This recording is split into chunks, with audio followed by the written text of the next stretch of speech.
I call the Chancellor of the Exchequer.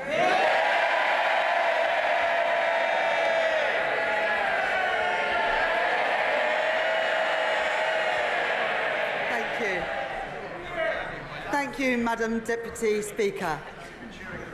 On July the 4th, the country voted for change.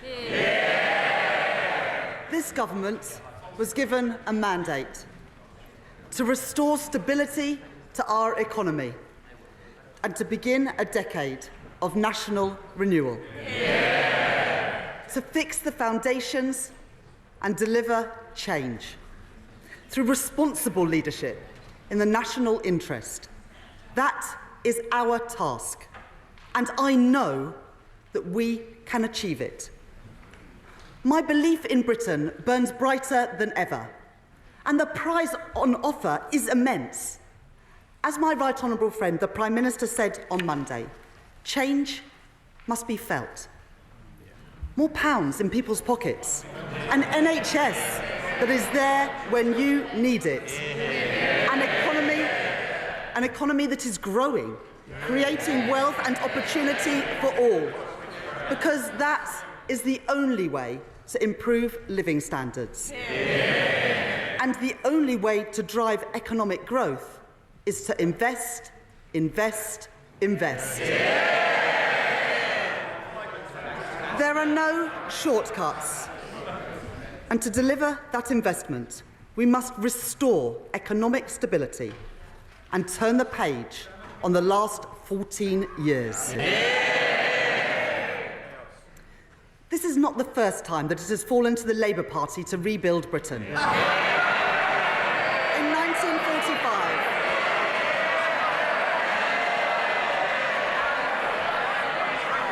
1945, it was the Labour Party that rebuilt our country from the rubble of the Second World War. In 1964, it was the Labour Party that rebuilt Britain with the white heat of technology. And in 1997, it was the Labour Party that rebuilt our schools and hospitals. Today, it falls to this Labour Party, to this Labour government, to rebuild Britain once again. And while this is the first budget in more than 14 years to be delivered by a Labour Chancellor, it is the first budget in our country's history to be delivered by a woman. I am deeply proud to be Britain's first ever female Chancellor of the Exchequer. To girls and young women everywhere, I say, let there be no ceiling on your ambition, your hopes, and your dreams. And along with the pride that I feel standing here today, there is also a responsibility to pass on a fairer society and a stronger generation to the next generation of women. Madam Deputy Speaker, the party opposite failed our country. Their austerity broke our National Health Service. Their Brexit deal harmed British businesses. And their mini-budget left families paying the price with higher mortgages. The British people have inherited their failure. A black hole in the public finances. Public services on their knees. A decade of low growth and the worst Parliament on record for living standards. Let me begin with the public finances. In July, I exposed a £22 billion black hole at the heart of the previous government's plans. A series of promises that they made but had no money to deliver. Covered up from the British people, covered up from this House. The Treasury's reserve, set aside for genuine emergencies, spent 3 times over just 3 months into the financial year. Today, on top of the detailed document that I have provided to the House in July, the government is publishing a line-by-line breakdown of the £22 billion black hole that we inherited.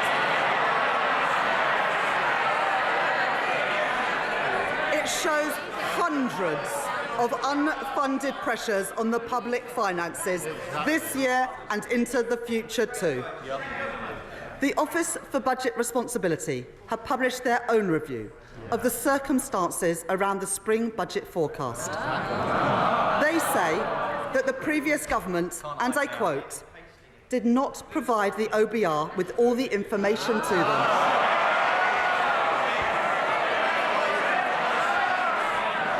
And had they known about these undisclosed pressures that have since come to light, then their spring budget forecast for spending would have been, and I quote again, materially different.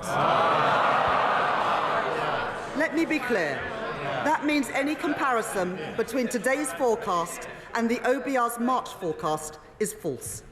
Because the party opposite hid the reality of their public spending plans.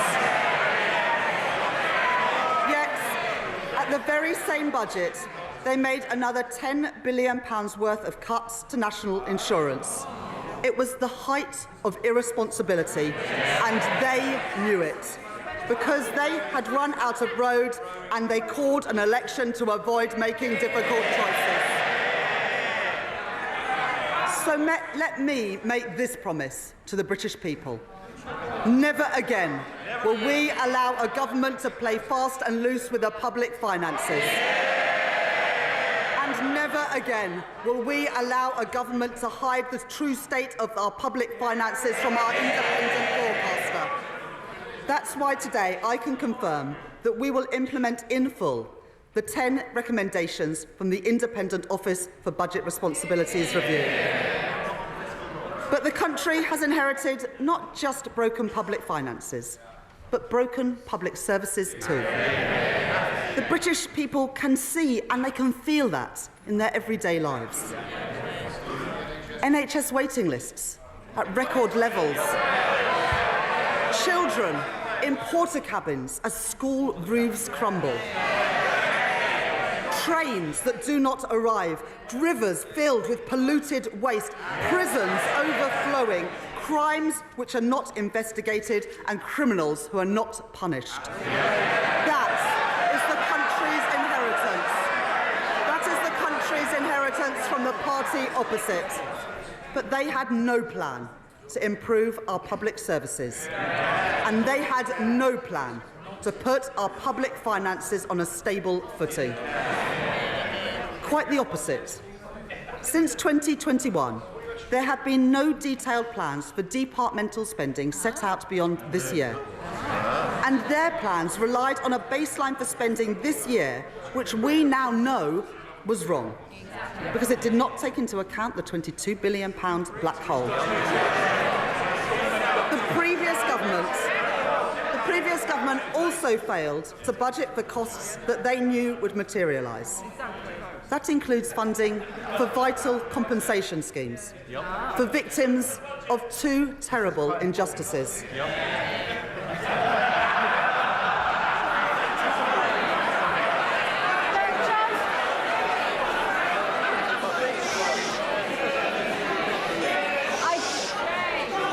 I just mentioned respecting colleagues. The public are watching. They want to hear what the Chancellor has to say. Simmer down. I would politely suggest that honourable members listen to this, because it includes funding for vital compensation schemes for victims of two terrible injustices: the infected blood scandal and the Post Office Horizon scandal. The Leader of the Opposition rightly made an unequivocal apology for the injustice of the infected blood scandal on behalf of the British state. But he did not budget for the costs of compensation. Today, for the very first time, we will provide specific funding to compensate those infected and those affected in full. With £11.8 billion in this budget. And I am also today setting aside £1.8 billion to compensate victims of the Post Office Horizon scandal. Redress that is long overdue for the pain and injustice that they have suffered. Madam Deputy Speaker, the leadership campaign for the party opposite has now been going on for over 3 months. But in all that time, not one single apology for what they did to our country. Because the Conservative Party has not changed.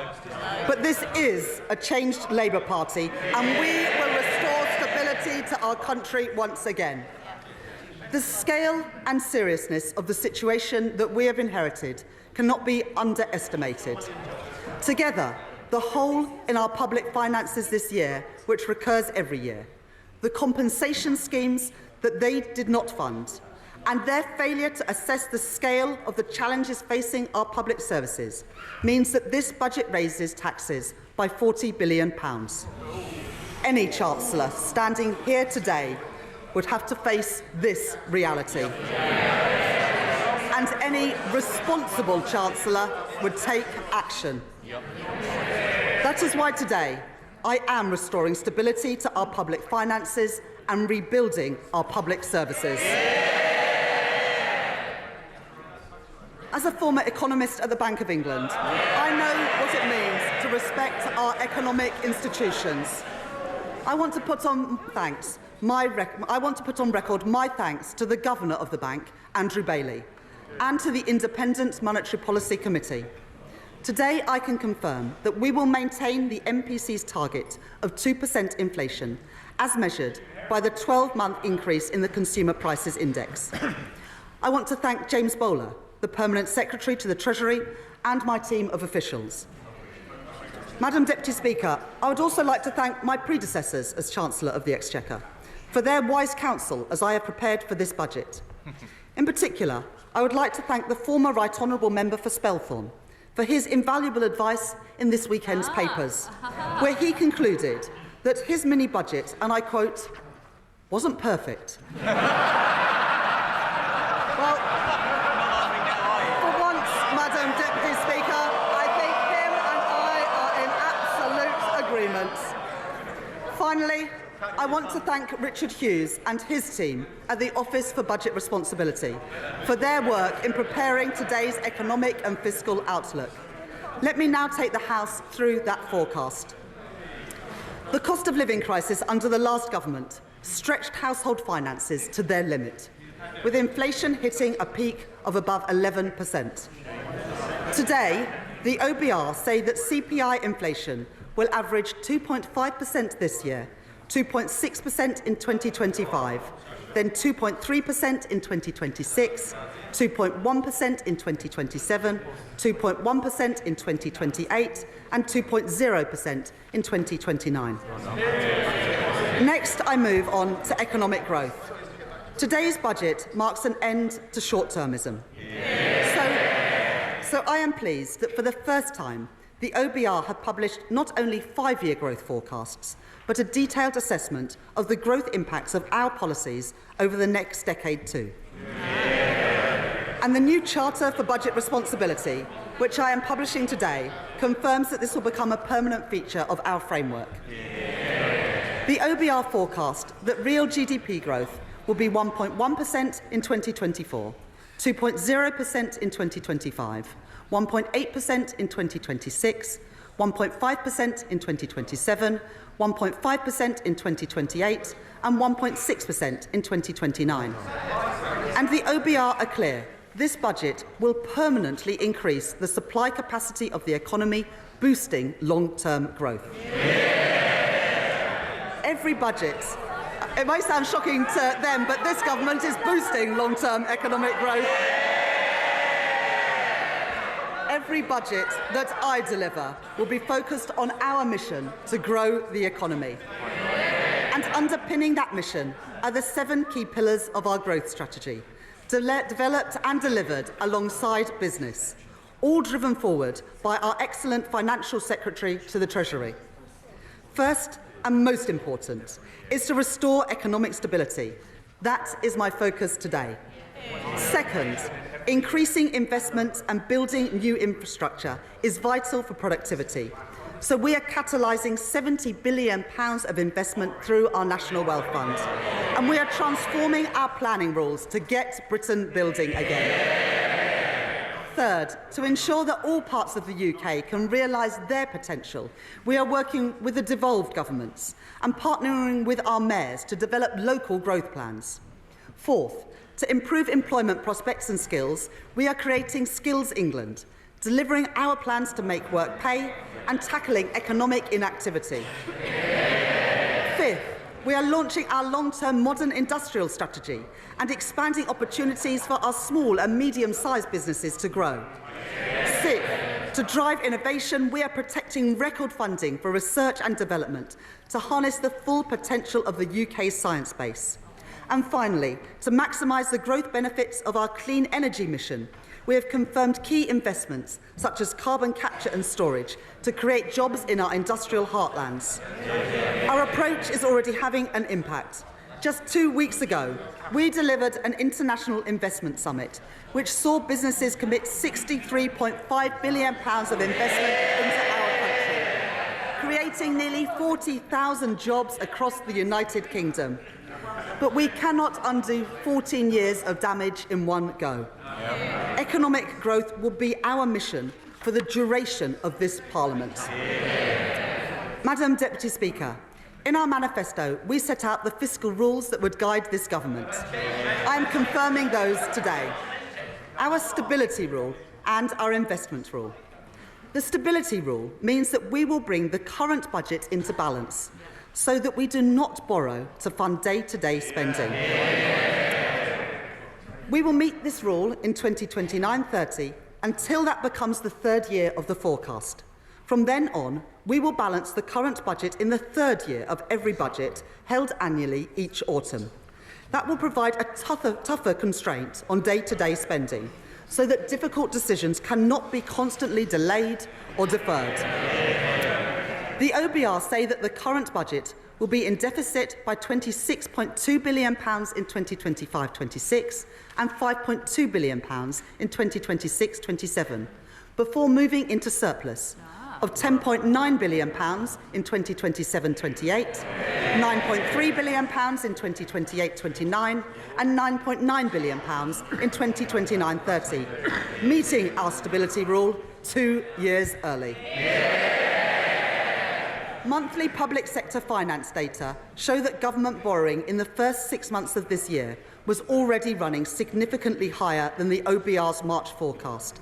And so the OBR confirmed today that borrowing in this financial year is now £127 billion, reflecting the inheritance left by the party opposite. The increase in the net cash requirement in 2024-25 is lower than the increase in borrowing, at £22.3 billion higher than the spring forecast. Because of the action that we are taking, borrowing falls from 4.5% of GDP this year to 2.1% of GDP by the end of the forecast. Public sector net borrowing will be £105.6 billion in 2025-26, £88.5 billion in 2026-27, £72.2 billion in 2027-28, £71.9 billion in 2028-29 and £70.6 billion in 2029-2030. Madam Deputy Speaker, before I come to tax, it is vital that we are driving efficiency and reducing wasteful spending. In July, to begin delivering and dealing with our inheritance, I made £5.5 billion of savings this year. Today, we are setting a 2% productivity, efficiency and savings target for all departments to meet next year by using technology more effectively and joining up services across government. As set out in our manifesto, I will shortly be appointing our COVID Corruption Commissioner. They will lead our work to uncover those companies that used a national emergency to line their own pockets, because that money belongs in our public services and taxpayers want that money back. And I can confirm today that David Goldstone has been appointed as the chair of the new Office for Value for Money to help us realise the benefits from every pound of public spending. Today, I am also taking 3 steps to ensure that welfare spending is more sustainable. First, we inherited the last government's plans to reform the work capability assessment. We will deliver those savings as part of our fundamental reforms to the health and disabilities benefit system that my right honourable friend, the Work and Pensions Secretary, will bring forward. Second, I can today announce a crackdown on fraud in our welfare system, often the work of criminal gangs. We will expand DWP's counter-fraud teams, using innovative new methods to prevent illegal activity, and provide new legal powers to crack down on fraudsters, including direct access to bank accounts to recover debt. This package saves £4.3 billion a year by the end of the forecast. Third, the government will shortly be publishing the Get Britain Working White Paper, tackling the root causes of inactivity with an integrated approach across health, education and welfare. And we will provide £240 million for 16 trailblazer projects targeted at those who are economically inactive and most at risk of being out of education, employment or training, to get people into work and to reduce the benefits bill. Before a government could consider any change to a tax rate or threshold, it must ensure that people pay what they already owe. So we will invest to modernise HMRC systems using the very best technology and recruit additional HMRC compliance and debt staff. We will clamp down on those umbrella companies who exploit workers, increase the interest rate on unpaid tax debt to ensure that people pay on time, and go after the promoters of tax avoidance schemes. These measures to reduce the tax gap raise £6.5 billion by the end of the forecast, and I want to thank the Exchequer Secretary for his outstanding work on this agenda. Madam Deputy Speaker, I know that for working people up and down our country, family finances are stretched and paychecks don't go as far as they once did. So today I am taking steps to support people with the cost of living. It was the Labour government that introduced the national minimum wage in 1999. It had a transformative impact on the lives of working people. As promised in our manifesto, we asked the Low Pay Commission to take account of the cost of living for the first time. I can confirm that we will accept the Low Pay Commission recommendation to increase the national living wage by 6.7% to £12.21 an hour. Up to £1,400 a year for a full-time worker. And for the first time, we will move towards a single adult rate phased in over time by initially increasing the national minimum wage for 18 to 20-year-olds by 16.3% as recommended by the Low Pay Commission, taking it to £10 an hour. A Labour policy to protect working people being delivered by a Labour government once again. Second, I have heard representations from colleagues across this House about the carers allowance and the impact of the current policy on carers looking to increase the hours that they work, including from the Honourable Members for Shipley, the Honourable Member for Scarborough and Whitby, and the Right Honourable Member for Kingston and Surbiton too. Carers allowance currently provides up to £81.90 per week to help those with additional caring responsibilities. Today I can confirm that we are increasing the weekly earnings limit to the equivalent of 16 hours at the national living wage per week, the largest increase in carers allowance since it was introduced in 1976. This means that a carer can now earn over £10,000 a year while receiving carers allowance, allowing them to increase their hours where they want to and keep more of their money. I am also concerned about the cliff edge in the current system and the issue of overpayments. My right honourable friend, the Work and Pensions Secretary, has announced an independent review to look at the issue of overpayments, and we will work across this House to develop the right solutions. Third, we will provide £1 billion from next year to extend the Household Support Fund and discretionary housing payments to help those facing financial hardship with the cost of essentials. Fourth, having heard representations from the Joseph Rowntree Foundation, Trussell and others to reduce the level of debt repayments that can be taken from a household's universal credit payment each month by reducing it from 25% to 15% of their standard allowance. This means that 1.2 million of the poorest households will keep more of their award each month, lifting children out of poverty, and those who benefit will gain an average of £420 a year. Madam Deputy Speaker, our plan to make work pay will also protect working people. I know that the party opposite are deeply interested in our plans here. Having seen their colleagues repeatedly dismissed at short notice, I know that they are worried about their future under the Right Honourable Member for North West Essex. So they should rest easy, knowing that our plan will protect working people from unfair dismissal. It will safeguard them from bullying in the workplace. And it will improve their access to paternity and maternity leave.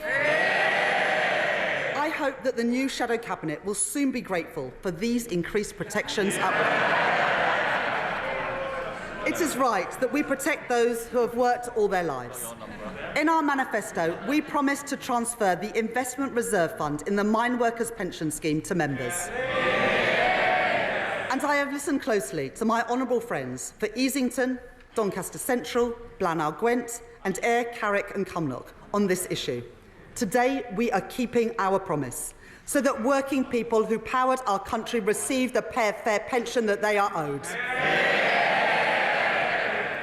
Our manifesto committed to the triple lock, meaning spending on the state pension is forecast to rise by over £31 billion by 2029-30, to ensure that our pensioners are protected in their retirement. This commitment means that while working age benefits will be uprated in line with CPI at 1.7%, the basic and new state pension will be uprated by 4.1% in 2025-26. This means that over 12 million pensioners will gain up to £470 next year, up to £275 more than if uprated by inflation. The pension credit standard minimum guarantee will also rise by 4.1%, from around £11,400 per year to around £11,850 a year for a single pensioner. While I have sought to protect working people with measures to reduce the cost of living, I've had to take some very difficult decisions on tax. I want to set out my approach to fuel duty. Baked into the numbers that I inherited from the previous government is an assumption that fuel duty will rise by RPI next year and that the temporary 5p cut will be reversed. To retain the 5p cut and to freeze fuel duty again would cost over £3 billion next year. At a time when the fiscal position is so difficult, I have to be frank with the House that this is a substantial commitment to make. I have concluded that in these difficult circumstances, while the cost of living remains high, and with a backdrop of global uncertainty, increasing fuel duty next year would be the wrong choice for working people. It would mean fuel duty rising by 7p per litre. So I have decided today to freeze fuel duty next year, and I will maintain the existing 5p cut for another year too. There will be no higher taxes at the petrol. There will be no higher taxes at the petrol pumps next year. Madam Deputy Speaker, the last government made cuts of £20 billion to employees and self-employed national insurance in their final two budgets. These tax cuts were not honest. Because we now know that they were based on a forecast which the OBR say would have been materially different. It would have been materially different had they known the true extent of the last government's cover-up. Since July, I have been urged on multiple occasions to reconsider these cuts, to increase the taxes that working people pay and see in their payslips. But I have made an important choice today, to keep every single commitment that we made on tax in our manifesto. I say to working people, I will not increase your national insurance, I will not increase your VAT, and I will not increase your income tax. Working people will not see higher taxes in their payslips as a result of the choices that I am making today. That is a promise made and a promise fulfilled. But any responsible Chancellor would need to make difficult decisions today, to raise the revenues required to fund our public services and to restore economic stability. So in today's budget, I am announcing an increase in employers' national insurance contributions. We will increase the rate of employers' national insurance by 1.2 percentage points to 15% from April 2025. And we will reduce the secondary threshold, the level at which employers start paying national insurance on each employee's salary, from £9,100 a year to £5,000. This will raise £25 billion per year by the end of the forecast period. I know that this is a difficult choice. I do not take this decision lightly. We are asking businesses to contribute more, and I know that there will be impacts of this measure felt beyond businesses too, as the OBR have set out today. But in the circumstances... Order, Chancellor! Order! Our constituents are watching. They need to be able to hear the Chancellor. Simmer down. Chancellor. But in the circumstances that I have inherited, it is the right choice to make. Successful businesses depend on successful schools. Healthy businesses depend on a healthy NHS. And a strong economy depends on strong public finances. If the party opposite chooses to oppose this choice, then they are choosing more austerity, more chaos, more instability. This is the choice that our country faces too. As I make this choice, I know it is particularly important to protect our smallest companies. So, having heard representations from the Federation of Small Businesses and others, I am today increasing the employment allowance from £5,000 to £10,500. This means 865,000 employers won't pay any national insurance at all next year.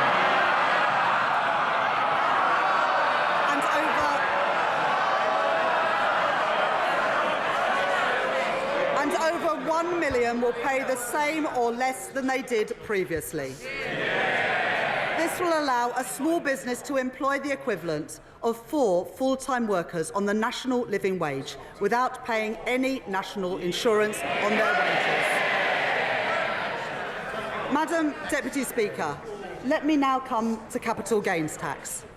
We need to drive growth, promote entrepreneurship and support wealth creation, while raising the revenue required to fund our public services and restore our public finances.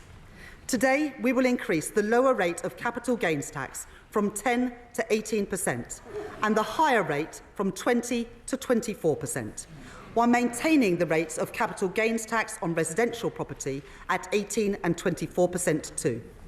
This means the UK will still have the lowest capital gains tax rate of any European G7 economy. Alongside these changes to the headline rates of capital gains tax, we are maintaining the lifetime limit for business asset disposal relief at £1 million to encourage entrepreneurs to invest in their businesses. Business asset disposal relief will remain at 10% this year before rising to 14% in April 2025 and to 18% from 2026-27, maintaining a significant gap compared to the higher rate of capital gains tax. Together, the OBR say that these measures will raise £2.5 billion by the end of the forecast.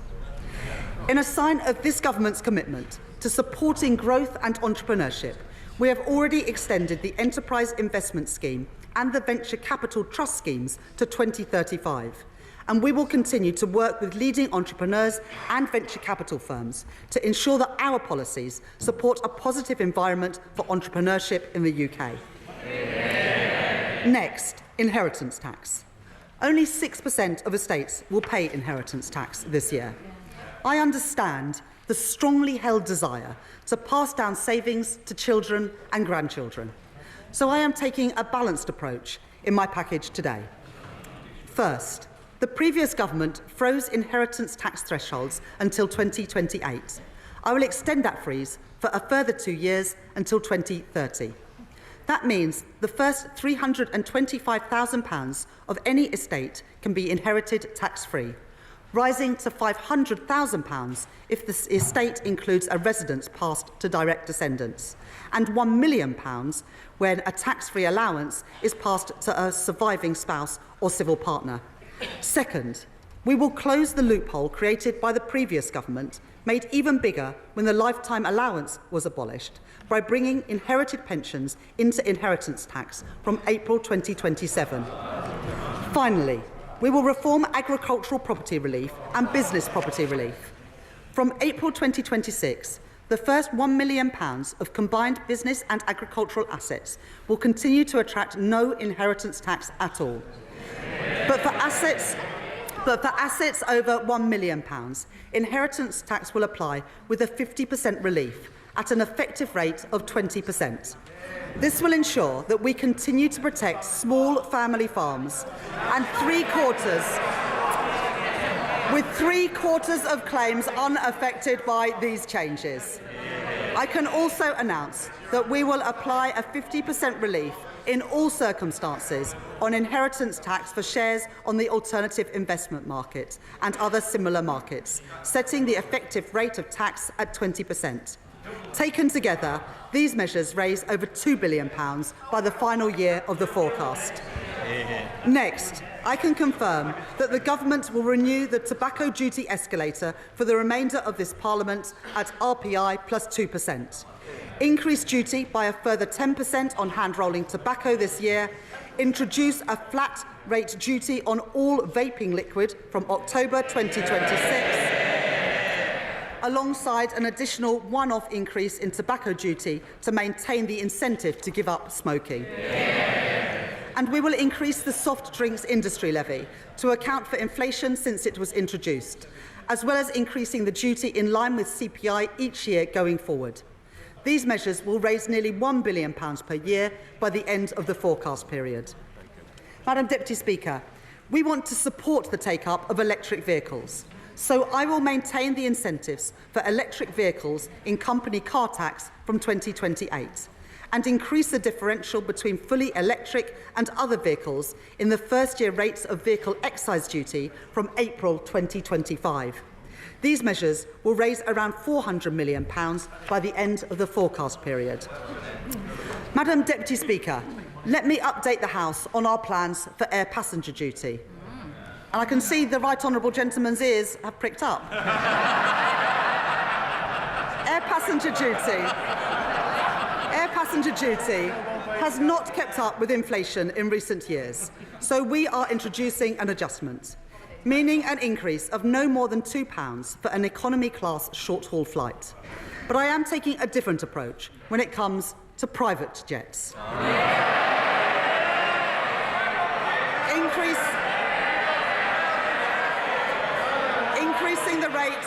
Increasing the rate of air passenger duty by a further 50%.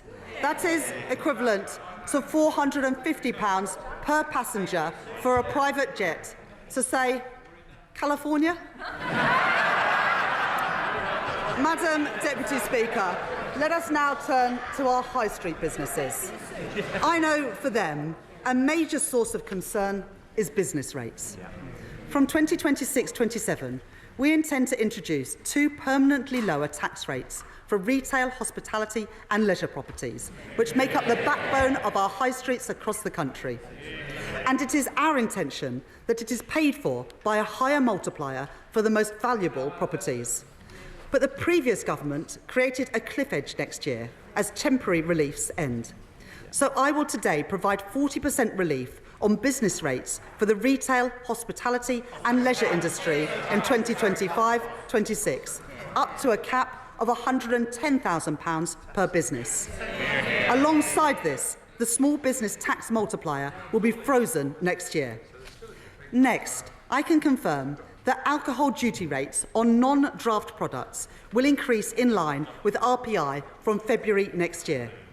But nearly 2/3 of alcoholic drinks sold in pubs are served on draft. So today, instead of uprating these products in line with inflation, I am cutting draft duty by 1.7%.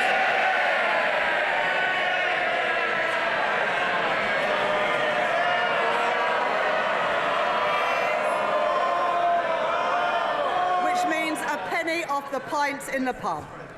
Alongside the changes I am making today, I am publishing a corporate tax roadmap, providing the business certainty called for by the CBI, the British Chambers of Commerce and the Institute for Directors. This confirms our commitment to cap the rate of corporation tax at 25%, the lowest in the G7 for the duration of this Parliament, while maintaining full expensing and the £1 million annual investment allowance and keeping the current rates of research and development relief to drive innovation.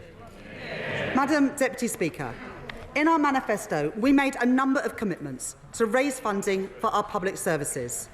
First, I have always said that if you make Britain your home, you should pay your taxes here too. So today I can confirm we will abolish the non-dom tax regime. And we will remove the outdated concept of domicile from the tax system from April 2025. We will introduce a new residence-based scheme with internationally competitive arrangements for those coming to the UK on a temporary basis, while closing the loopholes in the scheme designed by the party opposite. To further encourage investment into the UK, we will also extend the temporary repatriation relief to 3 years and expand its scope, bringing billions of pounds of new funds into Britain. The Independent Office for Budget Responsibility say that this package of measures will raise £12.7 billion over the next 5 years. Next, the fund management industry provides a vital contribution to our economy. But as our manifesto set out, there needs to be a fairer approach to the way that carried interest is taxed. So we will increase the capital gains rates on carried interest to 32% from April 2025. And from April 2026, we will deliver further reform to ensure that the specific rules for carried interest are simpler, fairer and better targeted. In our manifesto, we committed to reforming stamp duty land tax to raise revenues while supporting those buying their first home. We are increasing the stamp duty land tax surcharge for second homes, known as the higher rate for additional dwellings, by 2 percentage points to 5%, which will come into effect from tomorrow. This will support over 130,000 additional transactions from people buying their first home or moving home over the next 5 years. Next, we are committed to reform the energy profits levy on oil and gas companies. I can confirm today that we will increase the rate of the levy to 38%, which will now expire in March 2030. And we will remove the 29% investment allowance to ensure that the oil and gas industry can protect jobs and support our energy security. So we will maintain the 100% first-year allowances and the decarbonisation allowances too. Finally, 94% of children in the UK attend state schools. To provide the highest quality of support and teaching that they deserve, we will introduce VAT on private school fees from January 2025. And we will shortly introduce legislation to remove their business rates relief from April 2025 too. We said in our manifesto that these changes, alongside our measures to tackle tax avoidance, would bring in £8.5 billion in the final year of the forecast. I can confirm today that they will in fact raise over £9 billion to support our public services and restore our public finances. That is a promise made and a promise fulfilled.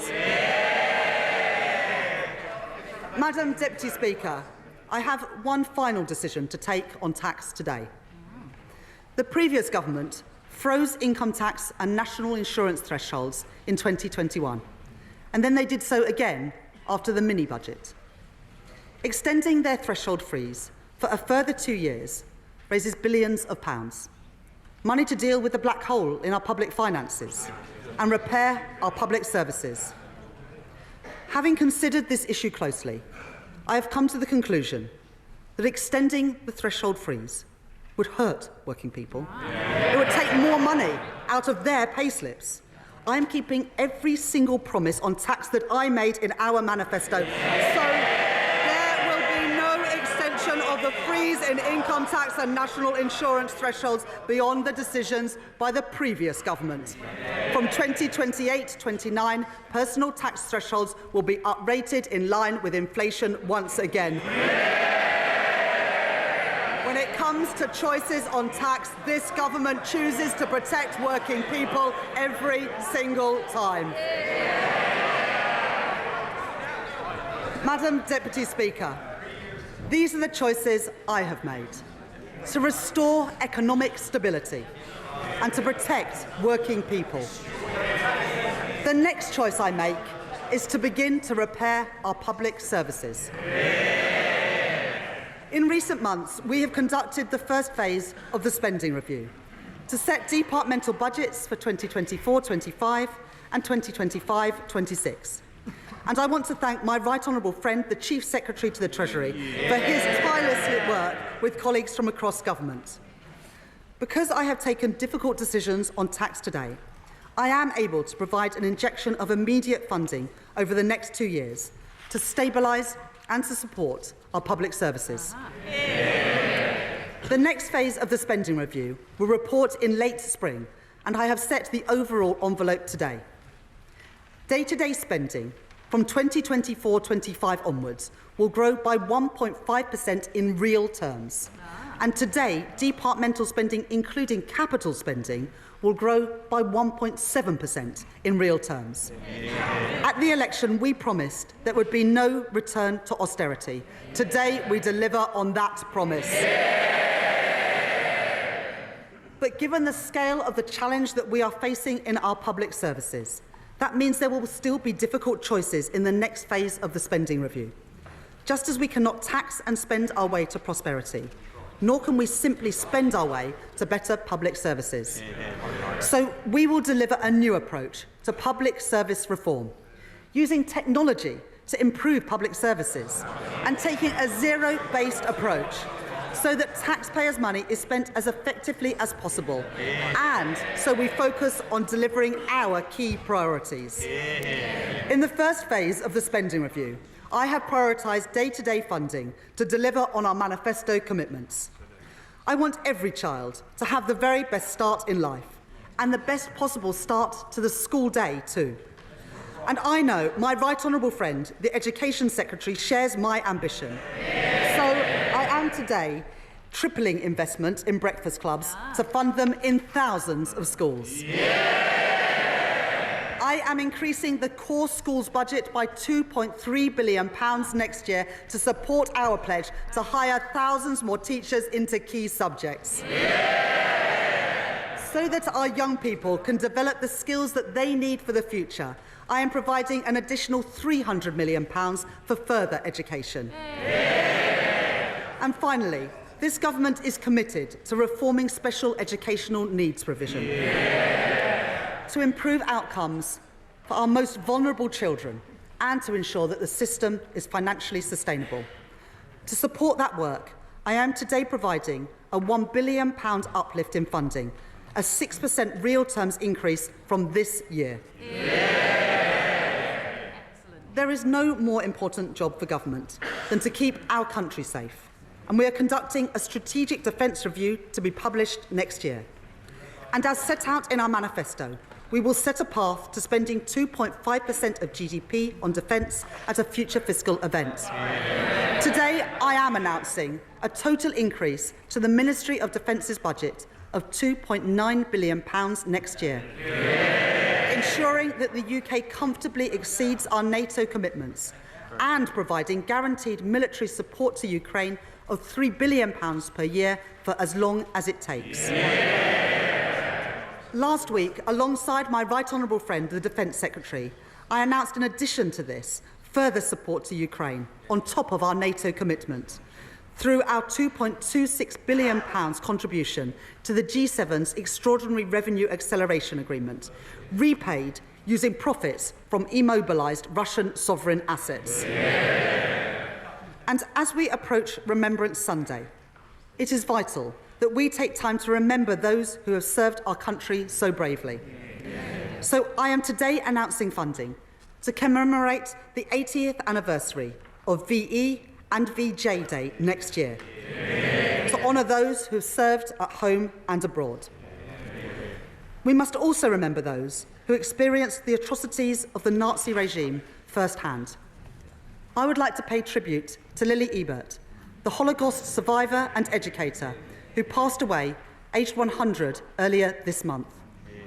I am today committing a further £2 million to Holocaust education next year, so that charities like the Holocaust Educational Trust can continue their work to ensure that these vital testimonies are not lost and are preserved for the future. Madam Deputy Speaker, to repair our public services, we also need to work alongside our mayors and local leaders. We will deliver a significant real terms funding increase for local governments next year, including £1.3 billion of additional grant funding to deliver essential services, with at least £600 million in grant funding for social care and £230 million to tackle homelessness and rough sleeping. We are today confirming that Greater Manchester and the West Midlands will be the first mayoral authorities to receive integrated settlements from next year, giving mayors meaningful control of the funding for their local areas. And to support our high streets, we are taking action to deal with the sharp rise in shoplifting that we have seen in recent years. We will scrap the effective immunity for low-value shoplifting introduced by the party opposite. And having listened closely to organisations like the British Retail Consortium and the trade union USDOR, I am providing additional funding to crack down on the organised gangs which target retailers and to provide more training to our police officers and retailers to stop shoplifting in its tracks.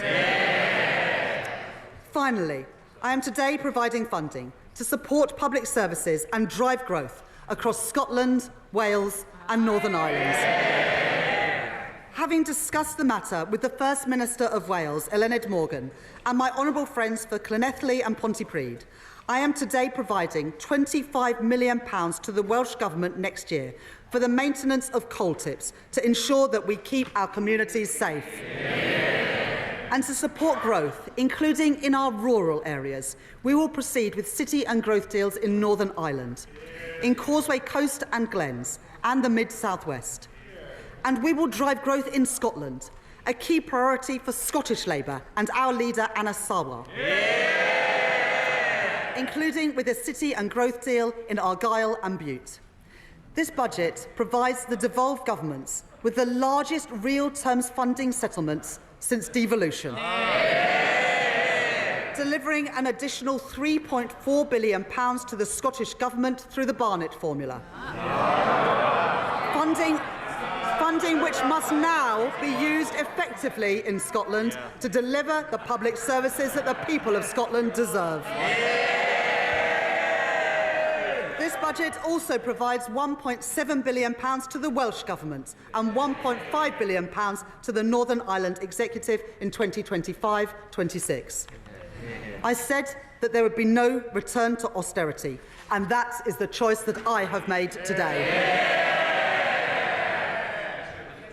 Madam Deputy Speaker, to rebuild our country, we need to increase investment. The UK lags behind every other G7 country when it comes to business investment as a share of our economy. That matters. It means the UK has fallen behind in the race for new jobs, new industries and new technology.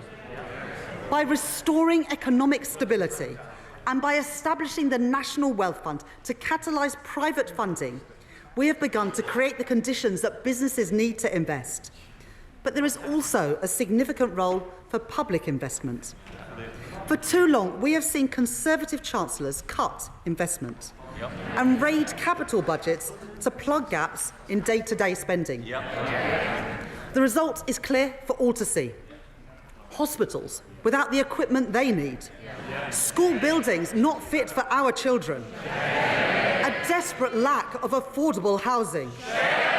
Economic growth held back at every turn. Under the plans I inherited, public investment was set to fall from 2.5% to 1.7% of GDP. But in Washington last week, the International Monetary Fund were clear. More public investment is badly needed in the UK. So having listened to the case made by the former Governor of the Bank of England, Mark Carney, former Treasury Minister Jim O'Neill, and the former Cabinet Secretary Gus O'Donnell, among others, I am confirming our investment rule. As set out in our manifesto, we will target debt falling as a share of the economy. Debt will be defined as public sector net financial liabilities, or net financial debt for short, a metric that has been measured by the Office for National Statistics since 2016 and forecast by the Office of Budget Responsibility since that date too. Net financial debt recognises that government investment delivers returns for taxpayers. By counting not just the liabilities on a government's balance sheet, but the financial assets too. This means that we count the benefits of that investment, not just the costs. And we free up our institutions to invest, just as they do in Germany, France and Japan. Like our stability rule, our investment rule will apply in 2029-2030 until that becomes the third year of the forecast. From that point onwards, net financial debt will fall in the third year of every forecast.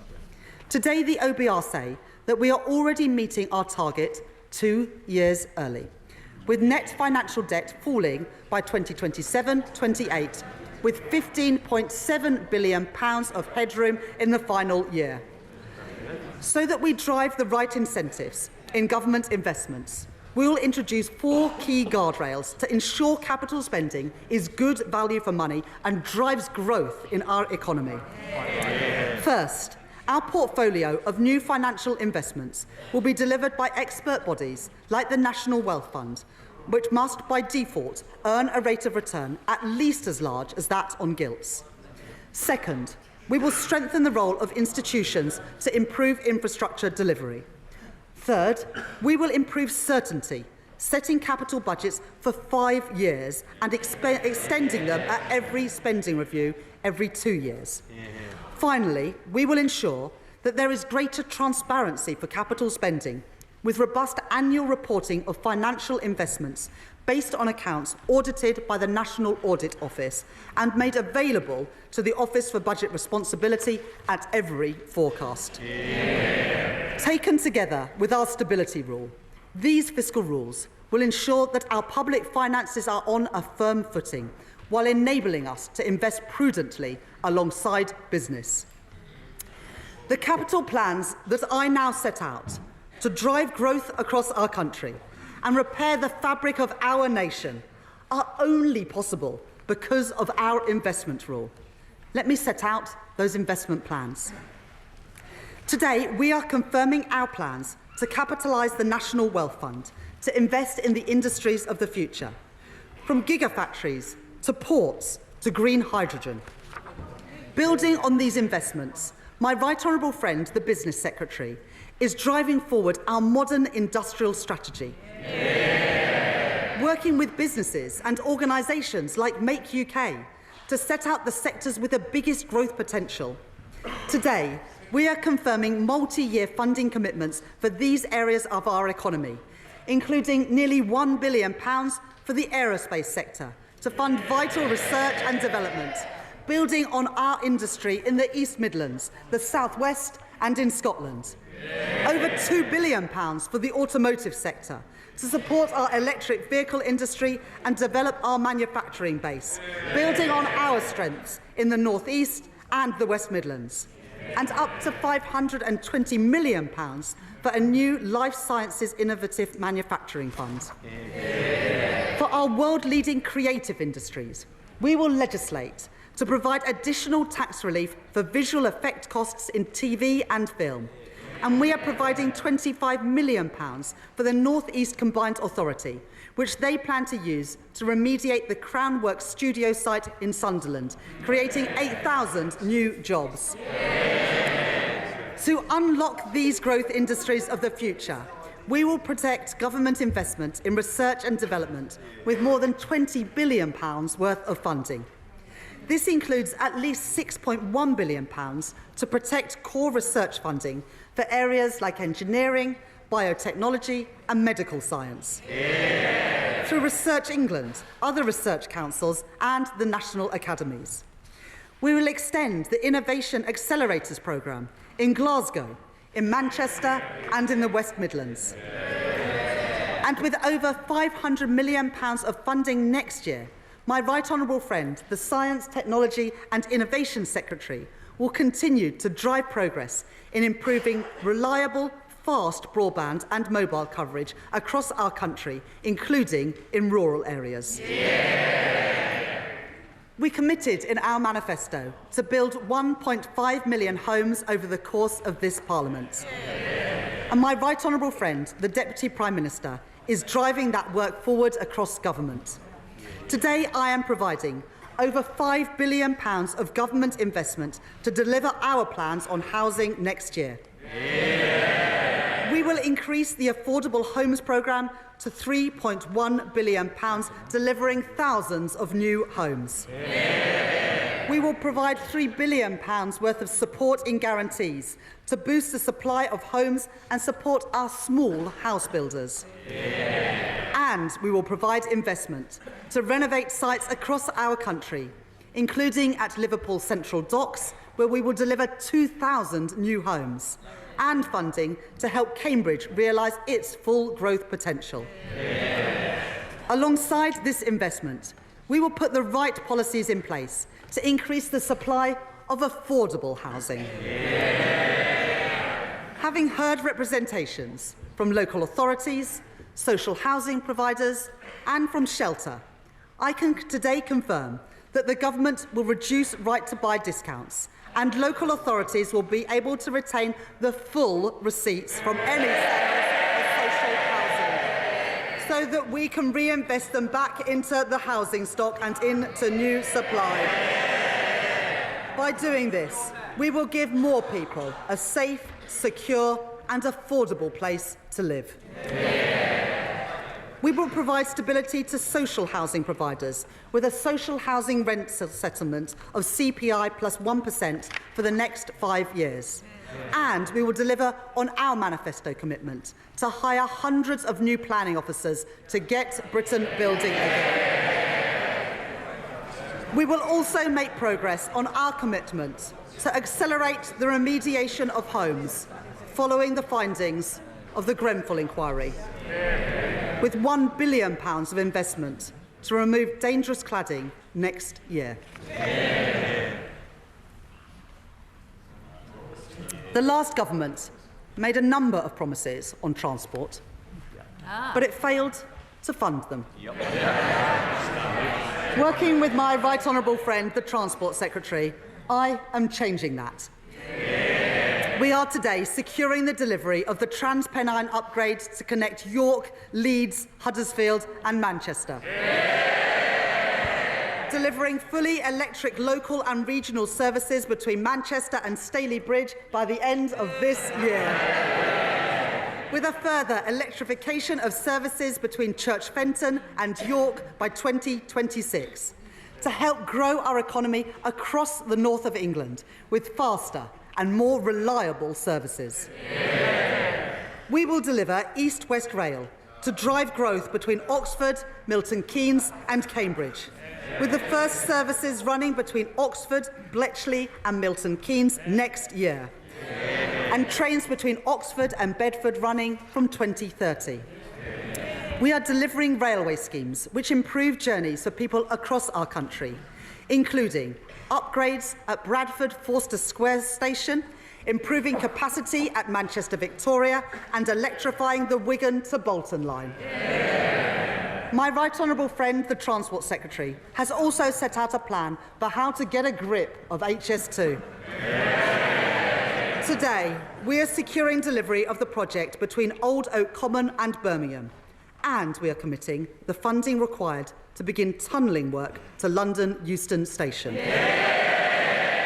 This will catalyse private investment into the local area, delivering jobs and growth. I am also funding significant improvements to our roads network. For too long, potholes have been an all too visible reminder of our failure to invest as a nation. Today, that changes. With £500 million increase in road maintenance budgets next year, more than delivering on our manifesto commitment to fix an additional 1 million potholes each year.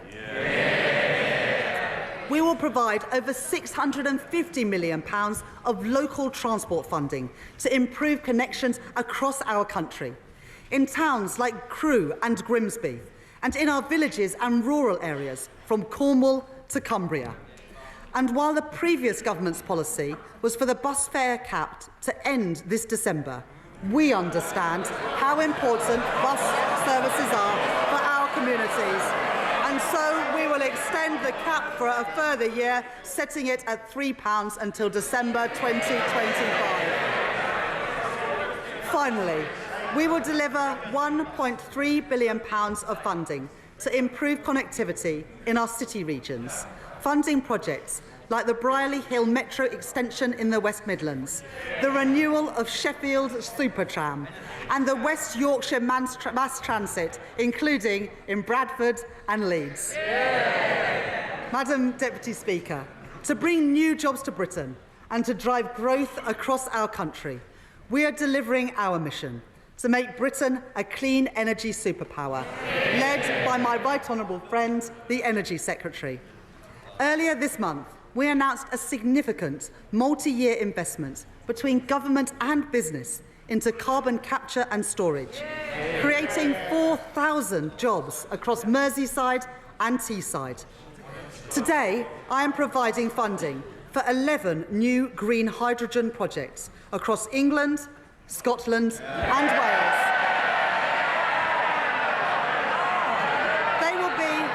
They will be amongst the first commercial-scale projects anywhere in the world, including in Bridgend, East Renfrewshire and Barrow-in-Furness.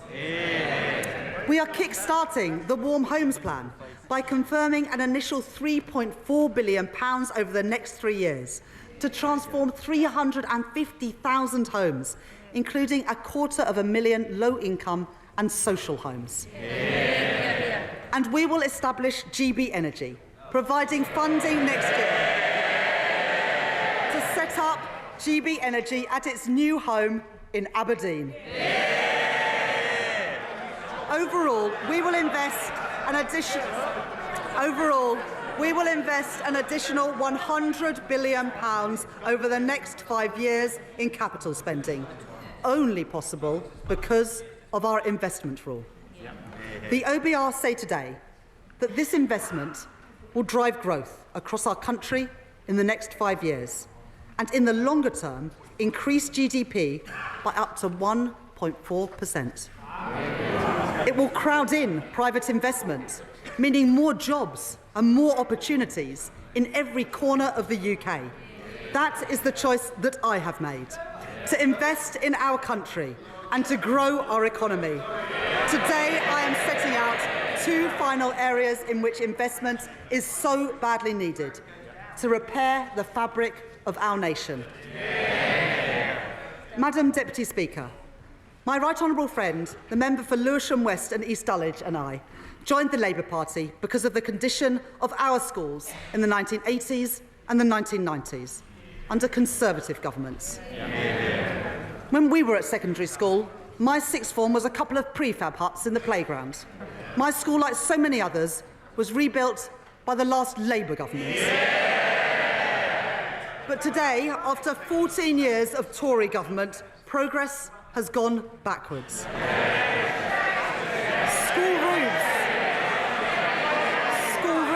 crumbling and millions of children are facing the same backdrop as I did. I will be the Chancellor that changes that.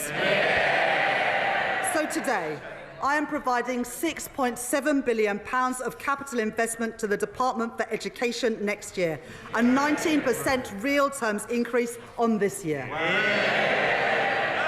That includes £1.4 billion to rebuild over 500 schools in the greatest need, including St Helens Primary School in Hartlepool and Mercia Academy in Derby, and so many more across our country. And we will provide £2.1 billion more to improve school maintenance, £300 million more than this year, ensuring that all our children can learn somewhere safe, including dealing with RAC-affected schools in the constituencies of my right honourable friends for Watford, Stourbridge, Hyndburn and beyond. Alongside investment in new teachers and funding through thousands of new breakfast clubs, this government is giving our children and young people the opportunities that they deserve. Madam Deputy Speaker, I come to our most cherished public service of all, our NHS. My right honourable friend, the Health Secretary, is beginning to repair the damage of the last 14 years. In our first week in office, he commissioned an independent report into the state of our health service by Lord Darcy. Its conclusions were damning. While our NHS staff do a remarkable job, and we thank them for it, it is clear that in so many areas, we are moving in the wrong direction. 100,000 infants waited over 6 hours in A&E last year. 350,000 people are waiting a year for mental health support. Cancer deaths here higher than in other countries. It is simply unforgivable. In the spring, we will publish a 10-year plan for the NHS to deliver a shift from hospital to community, from analogue to digital, and from sickness to prevention.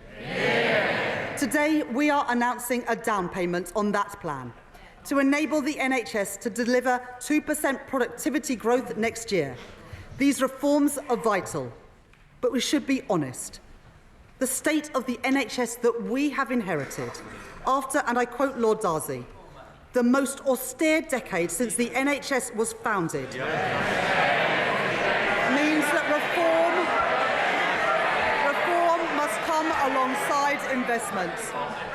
So today, because of the difficult decisions that I have taken on tax, welfare and spending, I can announce that I am providing a £22.6 billion increase in the day-to-day health budget and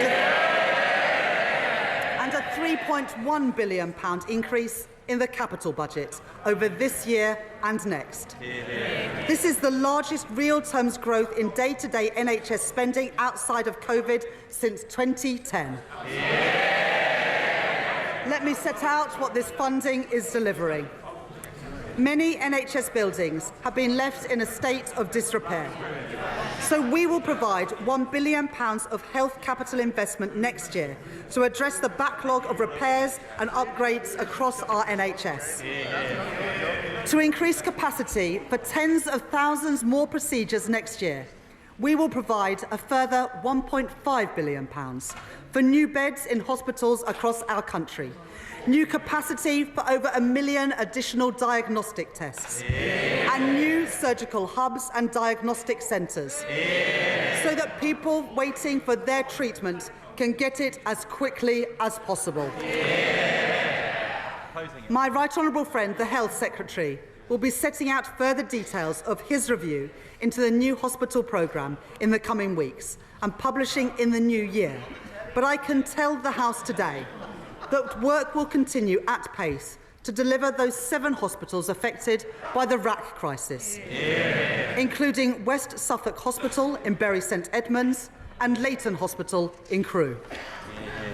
And finally, because of this record injection of funding, because of the thousands of additional beds that we have secured, and because of the reforms that we are delivering in our NHS, we can now begin to bring waiting lists down more quickly and move towards our target for waiting times to be no longer than 18 weeks.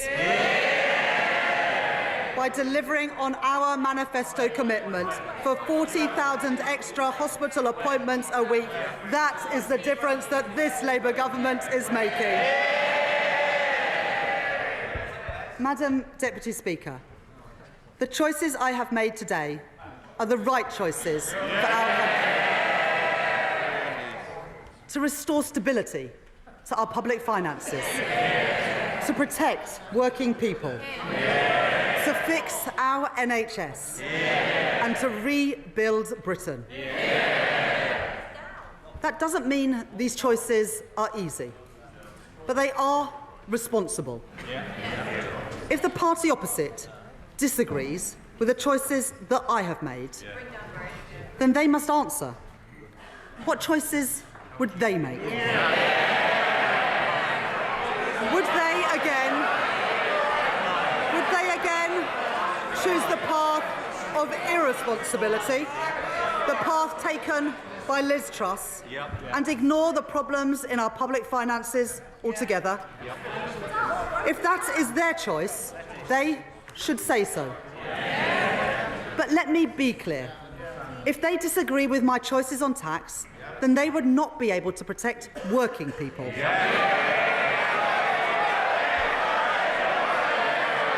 they disagree with our plans to fund public services, then they would have to cut schools and hospitals. And if they disagree with our investment rule, then they would have to delay or cancel thousands of projects which drive growth across our country. This is a moment of fundamental choice for Britain. I have made my choices, the responsible choices, to restore stability to our country, to protect working people, more teachers in our schools, more appointments in our NHS, more homes being built, fixing the foundations of our economy, investing in our future, delivering change, rebuilding Britain. We on these benches commend those choices, and I commend this statement to the House.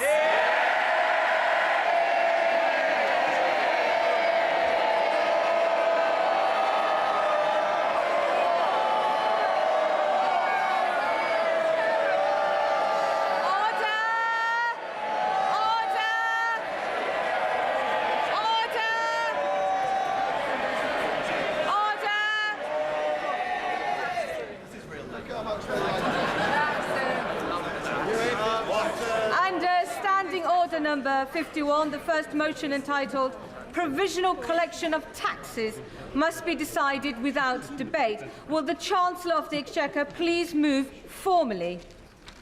I beg to move. The question is that pursuant to Section 5 of the Provisional Collection of Taxes Act 1968, provisional statutory effect shall be given to the following motions. Value-added tax, private school fees, motion number 34. Stamp duty, land tax, additional dwellings, purchases before the 1st of April 2025, motion number 35. Stamp duty, land tax, purchases by companies, motion number 37. Rates of tobacco products duty, motion number 46. As many of that opinion say aye. Aye. Of the contrary, no. No. The ayes have it. The ayes have it. Shh. We now come to the motion entitled Income Tax Charge. It is on this motion that the debate will take place today and on the succeeding days. The questions on this motion and on the remaining motions will be put at the end of the budget debate on Wednesday, the 6th of November. I call the Chancellor of the Exchequer to move the motion formally. I beg to move. The question is that income tax is charged for the tax year 25 to 26, and it is declared that this is expedient in the public interest that this resolution should have statutory effect under the provisions of the Provisional Collection of Taxes Act 1968. I now call the Leader of the Opposition.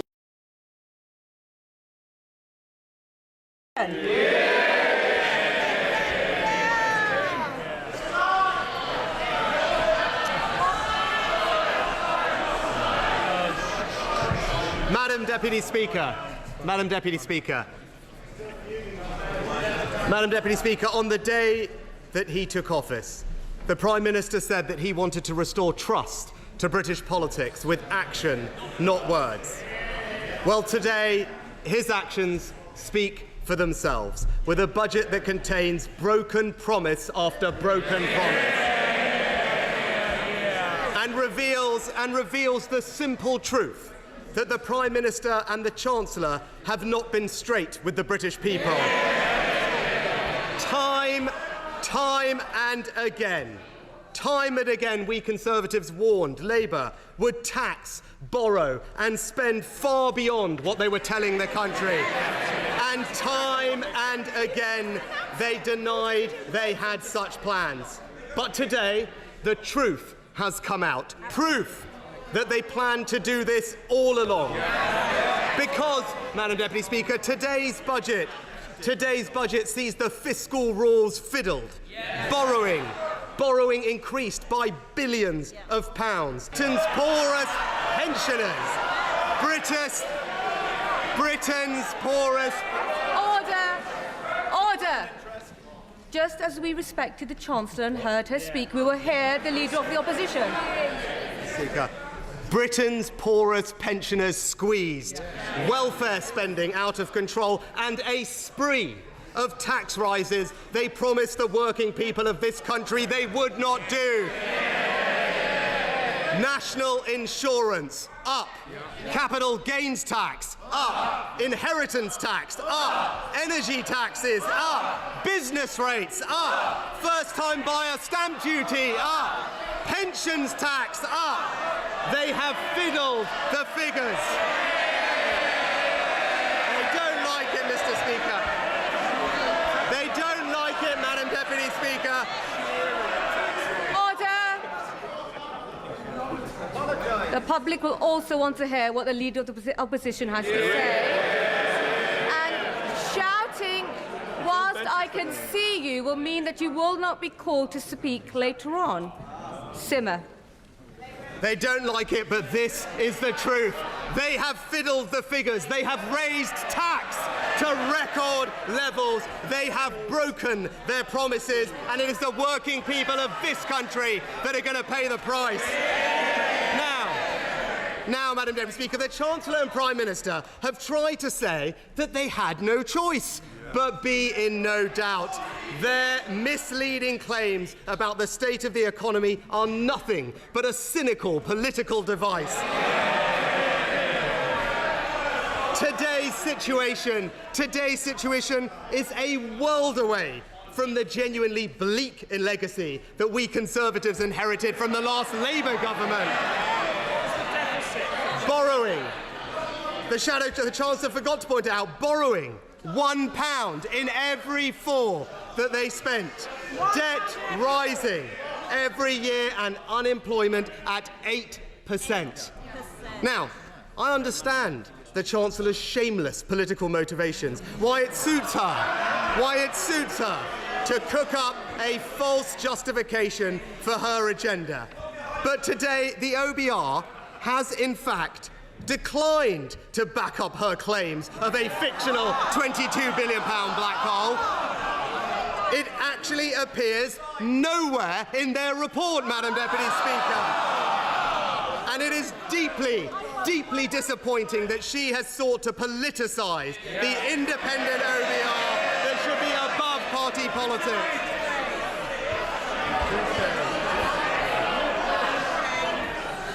But as she now knows, her playing politics has done real damage to our economy.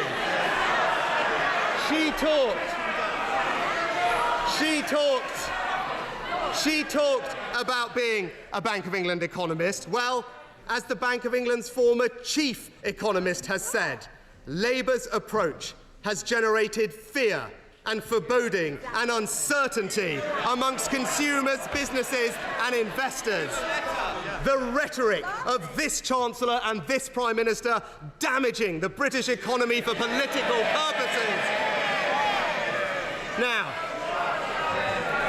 you only need to look at the facts to see that the Chancellor's claims about her economic inheritance are nonsense.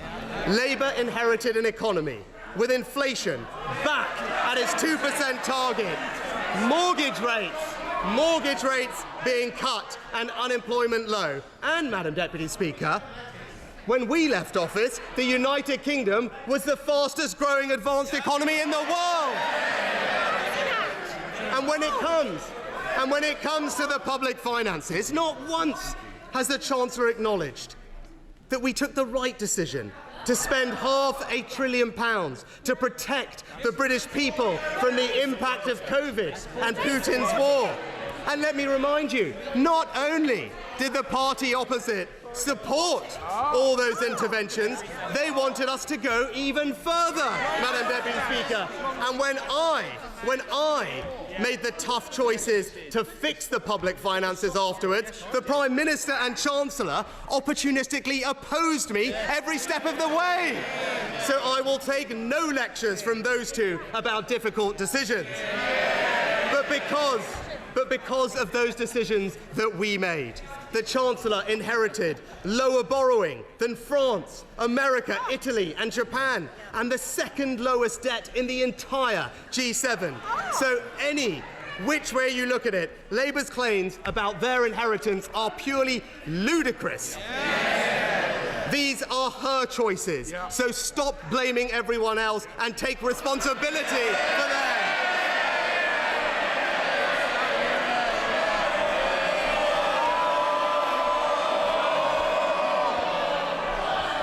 Now, let me turn to the substance of those choices.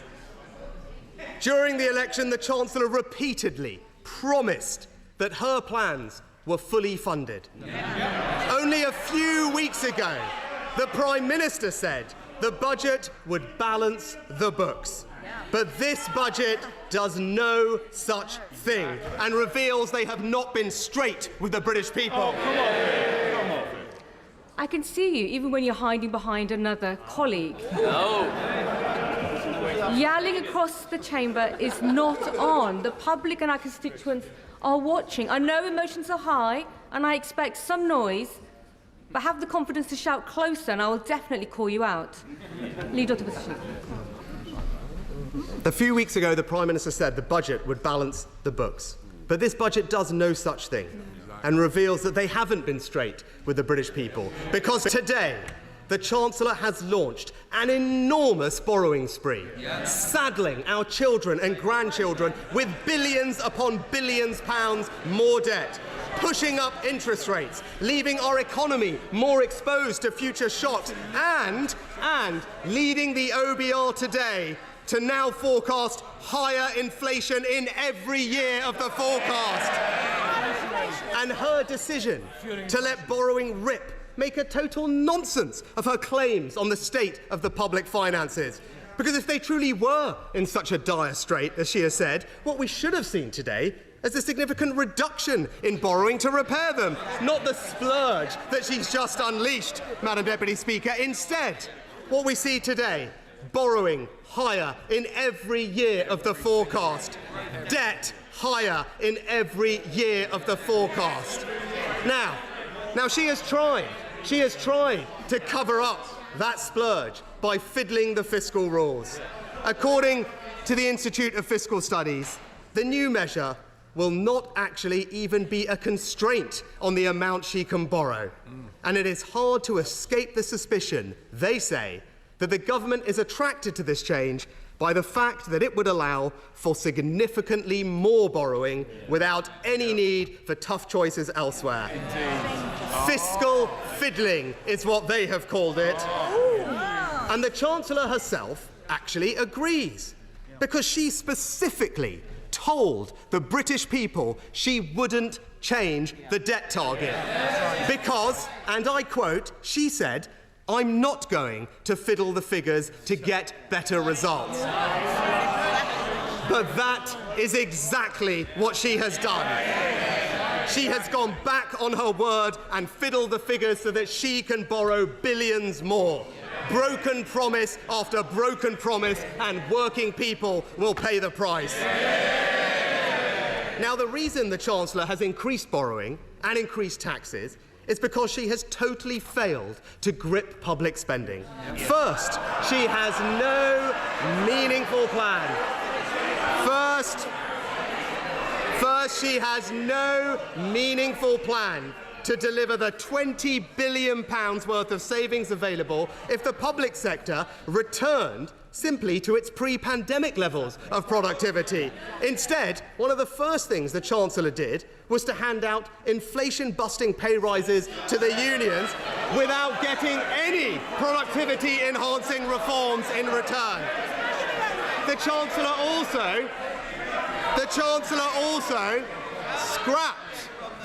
also scrapped her predecessor's plan to get the civil service back to its pre-pandemic numbers. She doesn't seem to think that the civil service can be reduced by a single person.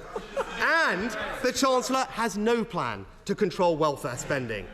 Yet if we simply got working-age welfare spending on people with a disability or health condition back to pre-COVID levels, that would free up £30 billion worth of savings. So whether it is scrapping our plans to shrink the civil service or their failure to control welfare spending, this is not her inheritance, Madam Deputy Speaker. These are her choices. And the result: higher spending, higher borrowing, higher taxes. It's broken promise after broken promise, and working people paying the price. And Madam Deputy Speaker, let me turn next to growth and remind the Prime Minister and Chancellor that they did in fact inherit the fastest growing economy in the G7, and that is testament to the last government boosting investment by introducing full expensing, increasing the labour supply by expanding childcare, reforming welfare and cutting tax on work. All decisions the OBR said would increase growth. Now, the Chancellor has said that growing the economy is the government's #1 priority. The Prime Minister even said that higher growth would come very quickly. Well, to be fair, the Prime Minister and Chancellor have had a rapid impact on growth. As their plans for the economy became clear, survey after survey showed business confidence plummeting. And no wonder. The government's own assessment says its French-style labour laws will impose a £5 billion... Well, they will be explaining it to the businesses in their constituency that their labour laws, by their own assessment, will impose a £5 billion direct cost on business, disproportionately hitting smaller businesses. And as business group after business group has pointed out, the tax rises on jobs and enterprise in today's budget will hobble growth. A poll tax on business is what they've called it. But despite these record-breaking tax rises, despite fiddling the figures, despite letting borrowing soar, today the OBR has forecast growth is going to be lower under this government than it was forecast to be under the Conservatives. That's the change they have brought. But, Madam Deputy Speaker, this is what happens when the Labour Party is led by people who have no experience of business and enterprise.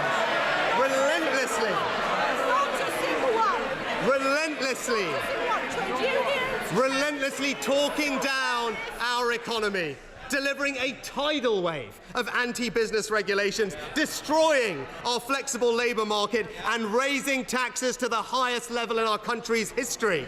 It's the classic Labour agenda: higher taxes, higher borrowing, no plan for growth, and working people paying the price.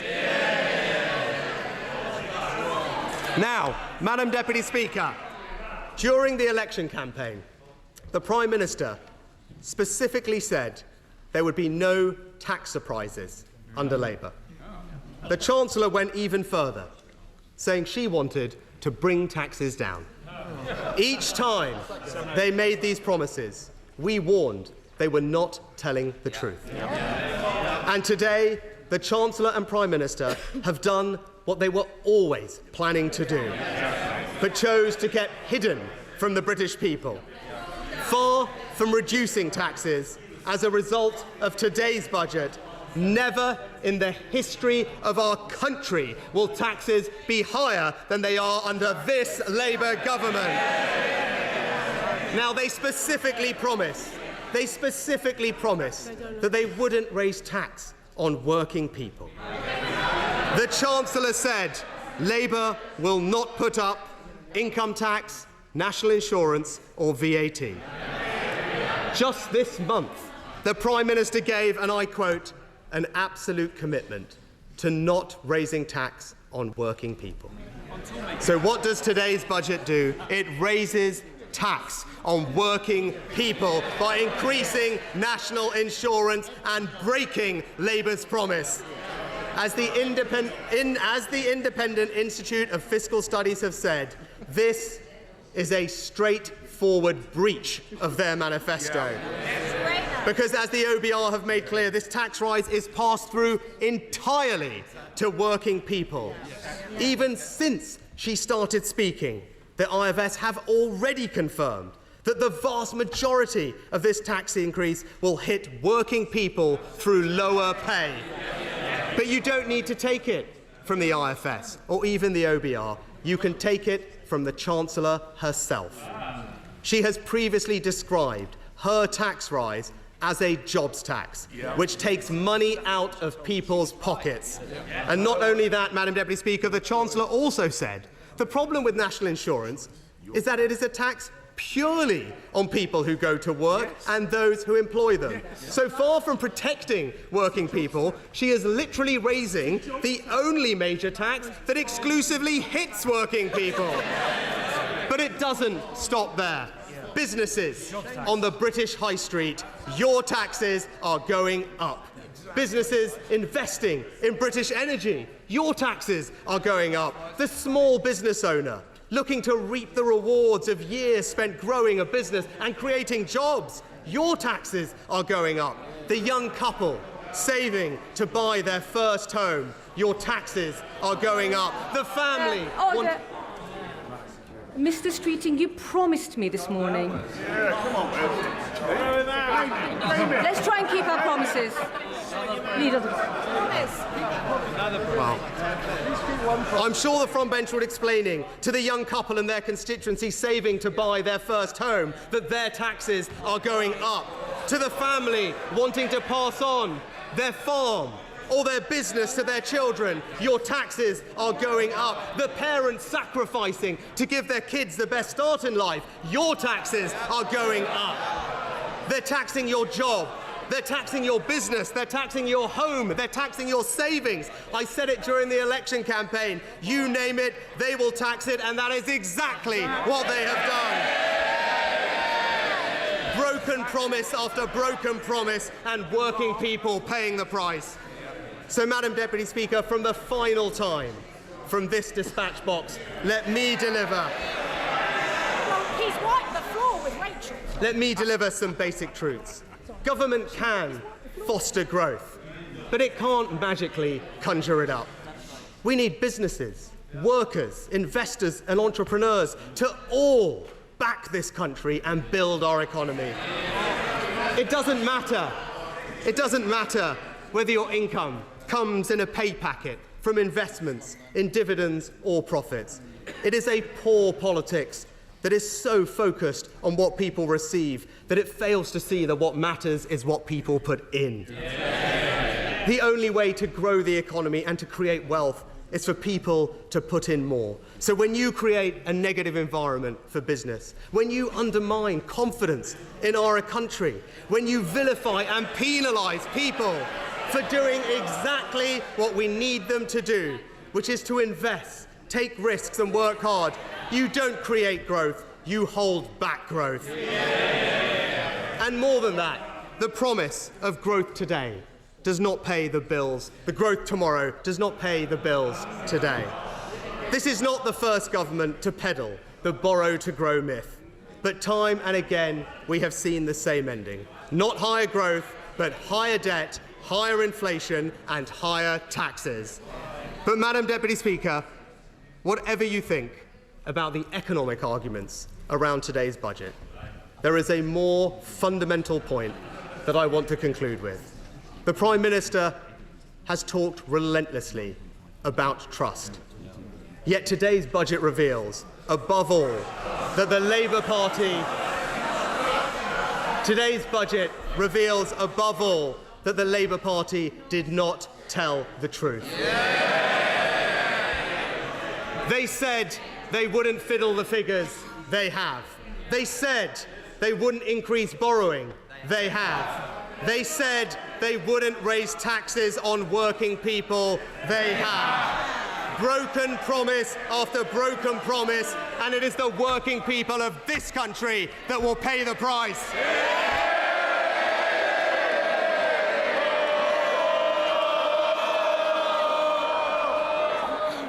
Order. Order. I call the Chair of the Treasury Select Committee, Dame Meg Hillier.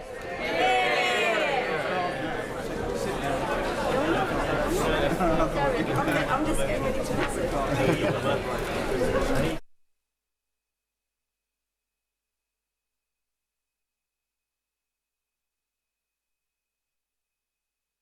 If it's a genuine, relevant point of order. Thank you, Madam Deputy Speaker. I wonder if you could give me some advice, because I'm concerned the Chancellor may have inadvertently failed to declare an interest. She spoke a lot about working people during her speech. Is she a working person, and should she declare that? Or maybe she isn't. That was not a relevant point of order, and it will be noted in case the gentleman wishes to bring forward any further points of order. Now we wait to hear the Treasury Select Committee Chair. Thank you, Madam Deputy Speaker. And before I start, in addition to my register of interest, I need to draw the House's attention that I have a family member who works for Allied Irish Bank. Madam Deputy Speaker, I've been looking forward to today. I'm honoured to have been chosen by this House across party to chair the Treasury Select Committee. And to be the first Labour chair of a Treasury Select Committee to welcome the budget of a Labour government. And our first female Labour Chancellor. And to do this after a 14 years long wait, I thought would be an exciting moment. And in a moment of sentimentality, realising that for the second time today I would be following the Right Honourable Member for Richmond speaking in this House, I was going to reflect on the interesting constitutional position that in my former role as Chair of the Public Accounts Committee, there was a common ground at times with the Prime Minister of the day. And in private, when I had cause to meet the Right Honourable Gentleman, he was courteous, thoughtful, respectful, had the national interest at heart, and on constitutional matters was in very much the same place as me. So I was very disappointed today to hear the cheek of the Right Honourable Gentleman to stand up and have the chutzpah to talk about fear and foreboding and uncertainty when it was the 2022 mini-budget that plunged this country into crisis, put up the mortgage rates of our constituents and is still leaving people living in great hardship. And it was under his watch as Chancellor when he did some things in COVID that we would all recognise need to be done, and we did at the time. But it was the bounce-back loans that were on his watch that led to a significant amount of the fraud as a result of COVID. And now, my right honourable friend, the Chancellor, has stood up, and what has happened? The FTSE is up. It may have gone up more since I stood up. 1.6 percentage points, unless anyone can update me. And the OBR has said this will add growth to the economy. And he also attacked the Chancellor on fiscal rules. But let's be clear, fiscal rules are not a new thing. But since 2011, there have been 7 fiscal mandates, 5 supplementary debt targets, 2 supplementary borrowing targets, and an investment limit. And the rules set in 2011 lasted 3 years. But in the last 3 years, we've had 3 different fiscal mandates, 2 different supplementary debt caps, and a supplementary borrowing target. So fiscal rules, and I think the Chancellor knows when she's in front of us as Chancellor and the Treasury Select Committee, we may be challenging her and asking her about her fiscal rules, but I have certainty, we all have certainty, that the Chancellor will be in her post for long enough to stick to the fiscal rules she set. They will have a longevity beyond the previous government. And I really do welcome this budget, and particularly want to pay tribute to my right honourable friend, the UK's first woman Chancellor. Standing at that dispatch box, another glass ceiling shattered. She should be proud. We are proud, and I congratulate her on that achievement. And it is my first budget as chair of the Treasury Select Committee, and I've spent 13 years in total, 9 years as chair of the Public Accounts Committee, examining public spending in enormous detail. And I know, like me, the Chancellor was a scrutineer. She chaired a select committee, and she understands the importance of that scrutiny. And I'm very clear, the Treasury Select Committee won't be giving the Chancellor an easy ride, because she's a highly capable woman who can come and explain all her decisions to us, and she knows. It's our job to rigorously examine the detail of the budget next Wednesday when she appears in front of us, and she will be getting a bit of what she dished out as chair. And I know she would expect nothing less than robust challenge, and if she weren't up to it, then she wouldn't be in her post now. But I have to add a note, I have to say. I am disappointed that so much of this budget was revealed before today. This is not normal practice, and I hope going forward that the courtesy to this House and to the Treasury Select Committee means that constituents and MPs representing them will be the first to know about major issues, and that will, from now onwards, be a hallmark of Treasury engagement. So, this budget is a very exciting time, and it is a difficult one, though, for the Chancellor. She has made very clear that she would deliver certainty, and she has inherited one hell of a mess. After a tumultuous period of Brexit, the pandemic, the mini-budget, 14 years of austerity, delayed and failed decisions repeatedly, particularly on capital spending. We've had 3 carbon capture and storage projects that have never come to fruition. The saga and the cost of stop and start on HS2. 700,000 pupils in schools not fit for purpose. Public services on their knees. Public nectar set at its highest rates since the Second World War. I'll give way to the Honourable Lady. Can I thank the Honourable Lady for giving way, and can I congratulate her on her election unopposed to chair the wonderful Treasury Select Committee? Does she share my concern that the individual who has been appointed to the Office for Value for Money was previously on the board of HS2? Well, as the Honourable Lady, Right Honourable Lady knows, and she is a member, of course, of the Treasury Select Committee, and welcome the former chair being a member. That's great value to the committee. We will have the opportunity to raise questions with the Chancellor at next week's hearing, and I'm sure she's now forewarned that you may be asking her about this issue. But it is important that we recognise good people who provide support in the public sector to watch our public finances. And I always take people on good faith unless I have a reason not to do so. So we have opportunity to explore that elsewhere. The public sector net debt is at its highest since the Second World War. The taxes as a share of GDP are higher than at any time since World War II. And before the election, my honourable friend was tough on spending commitments. Sometimes there would be a bit of moaning in the tea room. I don't want to tell her tales out of school. But people would be, shadow ministers were dismayed because they couldn't spend everything that they were promised, everything they wanted to. But as chair of the Public Accounts Committee at the time, I knew what she was talking about, and I knew what was coming wasn't going to be very pretty. So I really welcome some of the steps that she's announced today. I haven't had a chance, of course, to look in the Red Book or at the detail, but the multi-year funding settlements that she's put in place are a really great opportunity to give certainty to business and investors in our country. Trying finally nailing, hopefully, the issue of HS2, which has cost the taxpayer a fortune, and we need to get on with that in order to make sure that we are delivering investment for our country. Moving on cladding, and we'll look forward to seeing the detail of that, but it's a big issue in my constituency, particularly where many people who have lives and hold as a result. And the money for affordable homes is incredibly vital for those who are living in difficult situations. And she's absolutely right to have finally funded the compensation schemes for infected blood and the postmasters and postmistresses. When the state makes an error, the state needs to correct it, and that should never be a party political football. So she's had to make tough choices, and she's set out in clarity with her fiscal rules and to provide clarity to the markets and a long-term trajectory for investment and growth.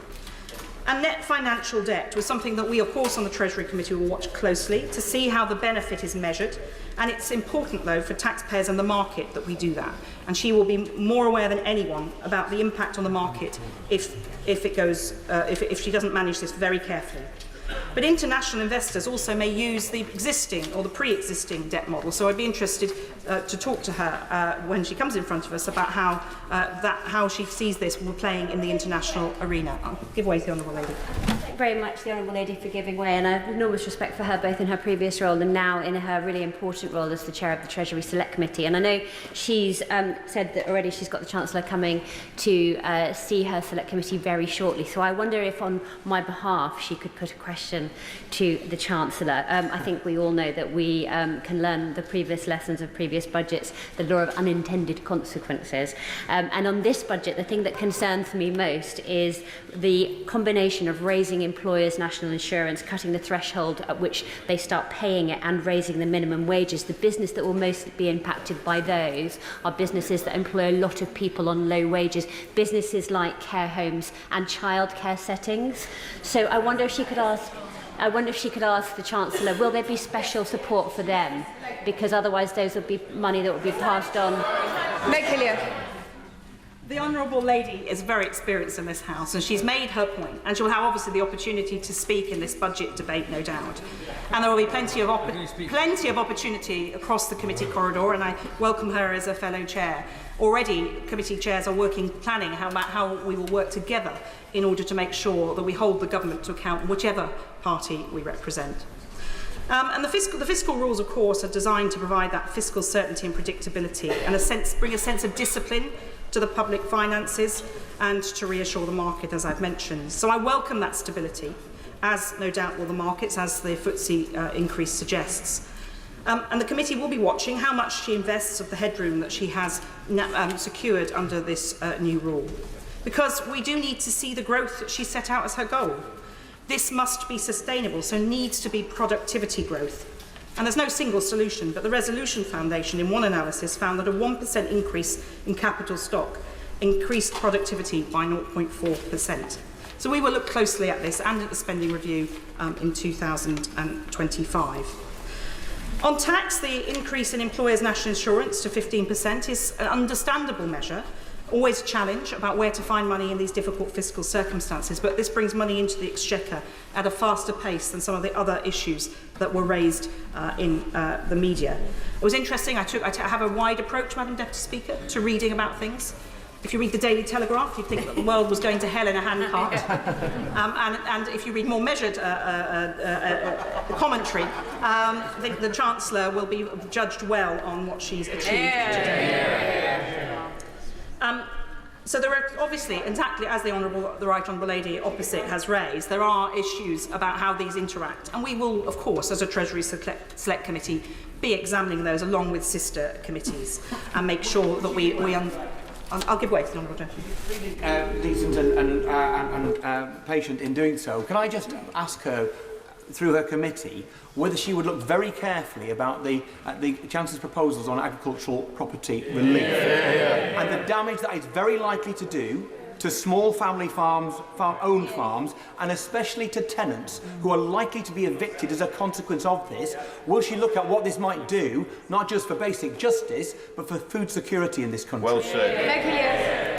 Madam Deputy Speaker, if I was the sort of person to get big-headed at the number of members who are asking me to do things that probably aren't in my remit, I could extend the remit of the Treasury Select Committee and its power infinitely, it seems.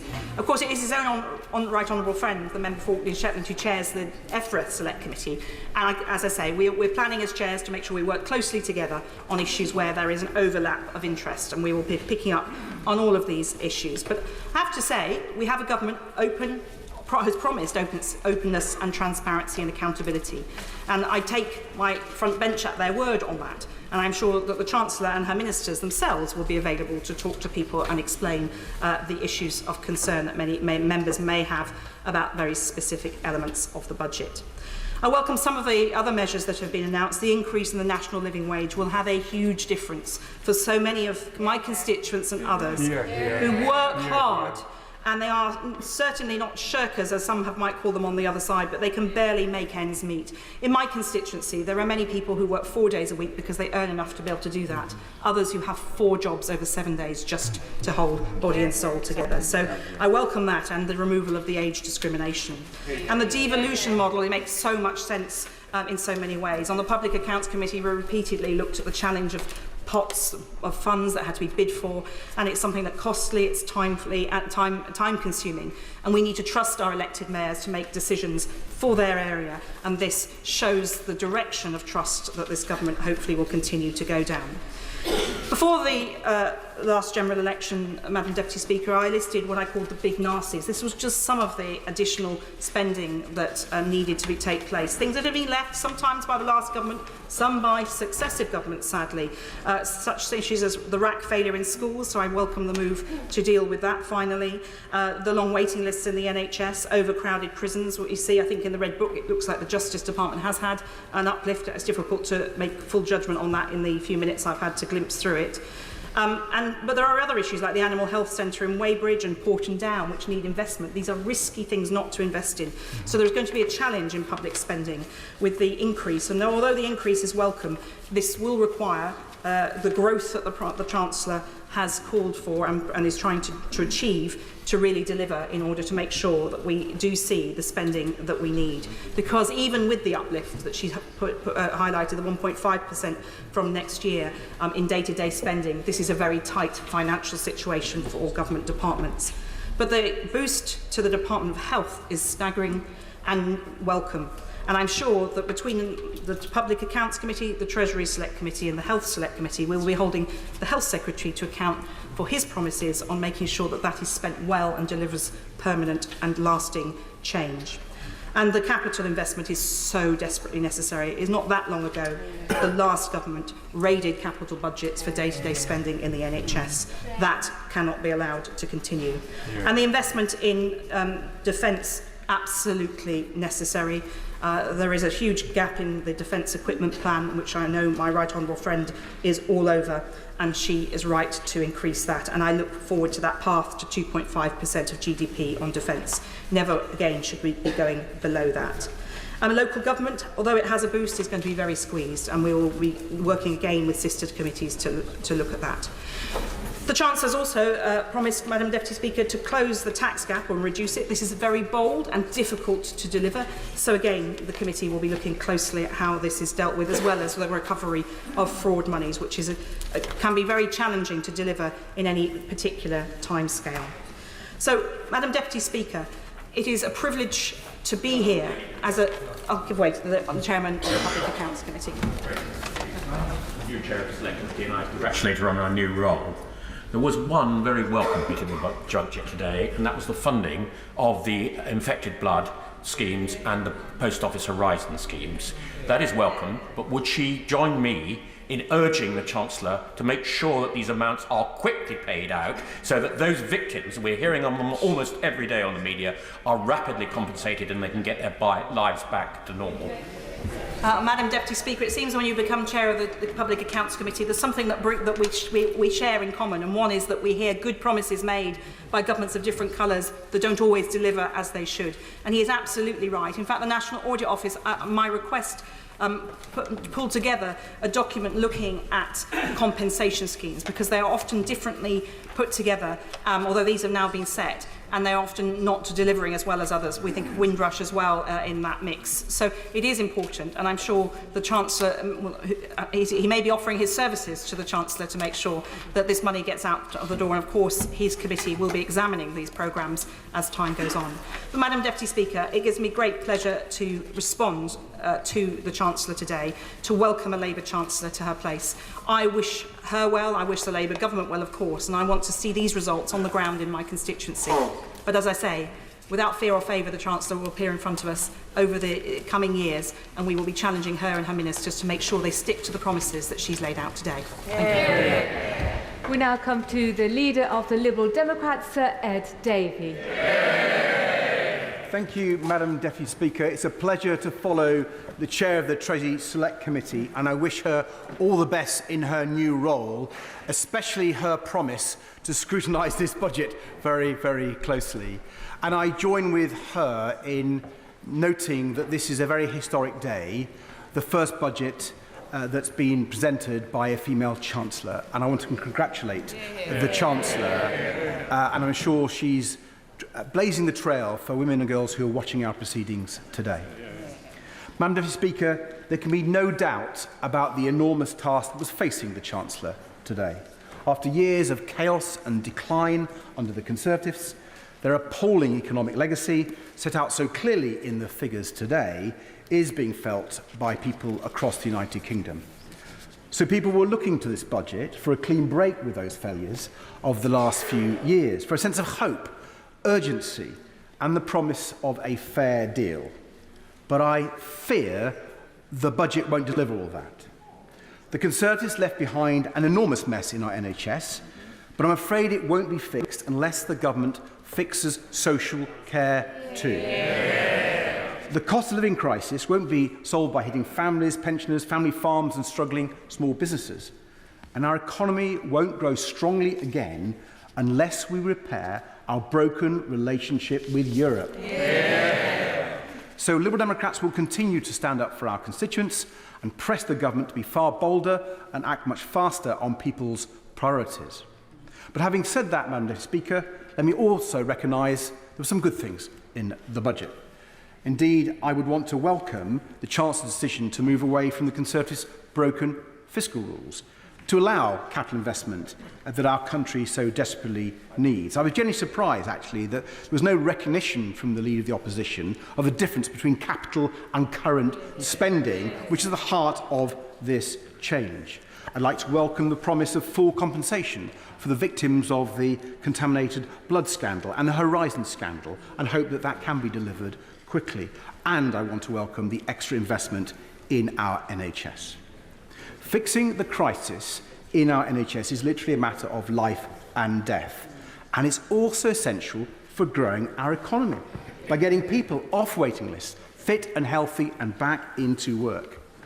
The Conservative Party left a health service on its knees, and we on these benches have consistently argued for more investment across the NHS. In hospital buildings, extra GPs, cancer nurses, new radiotherapy machines and much more. So I'm glad the government and the Chancellor has been listening. But Madam Deputy Speaker, people have heard bold promises of extra GPs and new hospitals before. The Conservative Party made similar promises on the NHS and then broke them.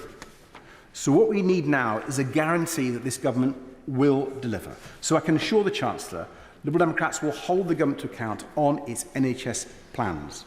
And I hope the budget document sets out in full the answers to some obvious questions. When will the funding be in place for desperately needed hospital projects? And when will those projects be completed? When will the government be able to guarantee that people can see a GP or an NHS dentist when they need one? When will all cancer patients be able to start treatment within the 62-day target and not have to wait for months? When will people know once more that when they call an ambulance, it will be there within minutes, not hours? And Madam Deputy Speaker, as I said before, above all, I worry that despite the welcome extra investment announced today, the government will not be able to fix the NHS because it is ignoring the elephant in the NHS waiting room, the crisis in social care. We all know how bad it is. Hundreds of thousands of people waiting for care, many stranded in hospital beds because the care isn't in place for them to leave hospital. That's bad for them, it's bad for their loved ones, and bad for the NHS. I'm afraid today's announcement on social care just won't touch the sides. It's only a standstill in a crisis. So unless we finally tackle this problem, unless we finally agree a long-term solution for social care, we will never end the crisis in our health service either. So I urge the government once again, please start cross-party talks on care without further delay. And take action now. Any solution must involve paying care workers properly to fill the 130,000 care worker vacancies so elderly and disabled people can get the care they need. The government's plan for a fair pay agreement is a step in the right direction, but it's nowhere near enough. So will the Chancellor look at our plans for a special higher minimum wage for carers? And we mustn't forget the vital role of unpaid family carers. They're heroes, keeping the entire system afloat. So I strongly welcome the Chancellor's decision to raise the earnings limit for carers' allowance. It's a good first step. But as she knows and accepted in her speech, on its own, it will not end the repayment scandal or fix the system. So can the Chancellor confirm whether the earnings limit will now be pegged in the future to at least 16 hours a week at the minimum wage? And while I'm glad that the review, as she described it, will look again at getting rid of the cliff edge for carers' allowance and the earnings limit altogether, I hope she and her colleagues will look at a broader review to give family carers the support they deserve. Madam Deputy Speaker, the Conservatives' cost of living crisis has hit family carers particularly hard, but they are not alone. Practically no one has been left untouched by rising bills, higher mortgage payments and soaring food prices. And our small businesses and self-employed have experienced a crisis of their own, dealing first with the pandemic and then with a spike in energy prices and other input costs. The Conservatives only added to that pain, hitting struggling families with stealth tax rises, betraying pensioners when they broke the triple lock, and raising national insurance for our small businesses. So I do welcome, when it comes to the cost of living, the increase in the national minimum wage, although I urge the Chancellor to extend that higher wage to apprentices as well. But it is very concerning to see the Chancellor repeat a number of the Conservatives' mistakes today. Raising employers' national insurance is a tax on jobs and on people. The OBR report published today shows the budget will reduce real household incomes. And it will tax it will make the health and care crisis worse by hitting thousands of small care providers. Hitting family homes with inheritance tax changes isn't going to help. And cutting winter fuel payments will leave millions of vulnerable pensioners worried sick this winter. Instead of taking up Liberal Democrat proposals to raise the money we need, by reversing Conservative tax cuts for the big banks or asking the social media giants to pay a bit more, the Chancellor has chosen unfair tax hikes that will hurt small businesses and medium-sized businesses, the engines of our economy. They've already paid too high a price for the Conservatives' economic failures. Forcing them to pay even more simply isn't right. Another Conservative mess that I fear this budget will not begin to clean up is the crisis in local council funding. Year after year, we saw the last government slash funding while asking councils to do more and more. The result has been nothing short of a disaster. Spiralling social care costs are a huge part of this, and that's yet another reason why reform is so vital. But there's another black hole in council budgets, and that's due to the broken system for special educational needs. An extra £1 billion announced by the Chancellor is therefore welcome. And I pay tribute to my colleagues who have campaigned so hard on this, not least my honourable friend, the member for Twickenham. But I feel the crisis in SEND budgets that's been left by the Conservatives is much bigger than that. Last week, the National Audit Office laid bare the sheer scale of the problem. with half of children waiting more than the 20-week limit for an education, health and care plan, and 43% of councils at risk of bankruptcy.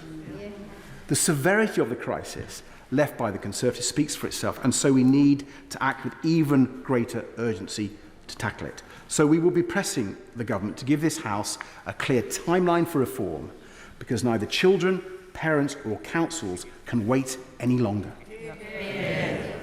Madam Speaker, the Chancellor has said her main objective is economic growth, and she's right on that. We all agree that we need to get our economy growing strongly again so we can create the jobs and the opportunities for everyone and raise the money that our public services need.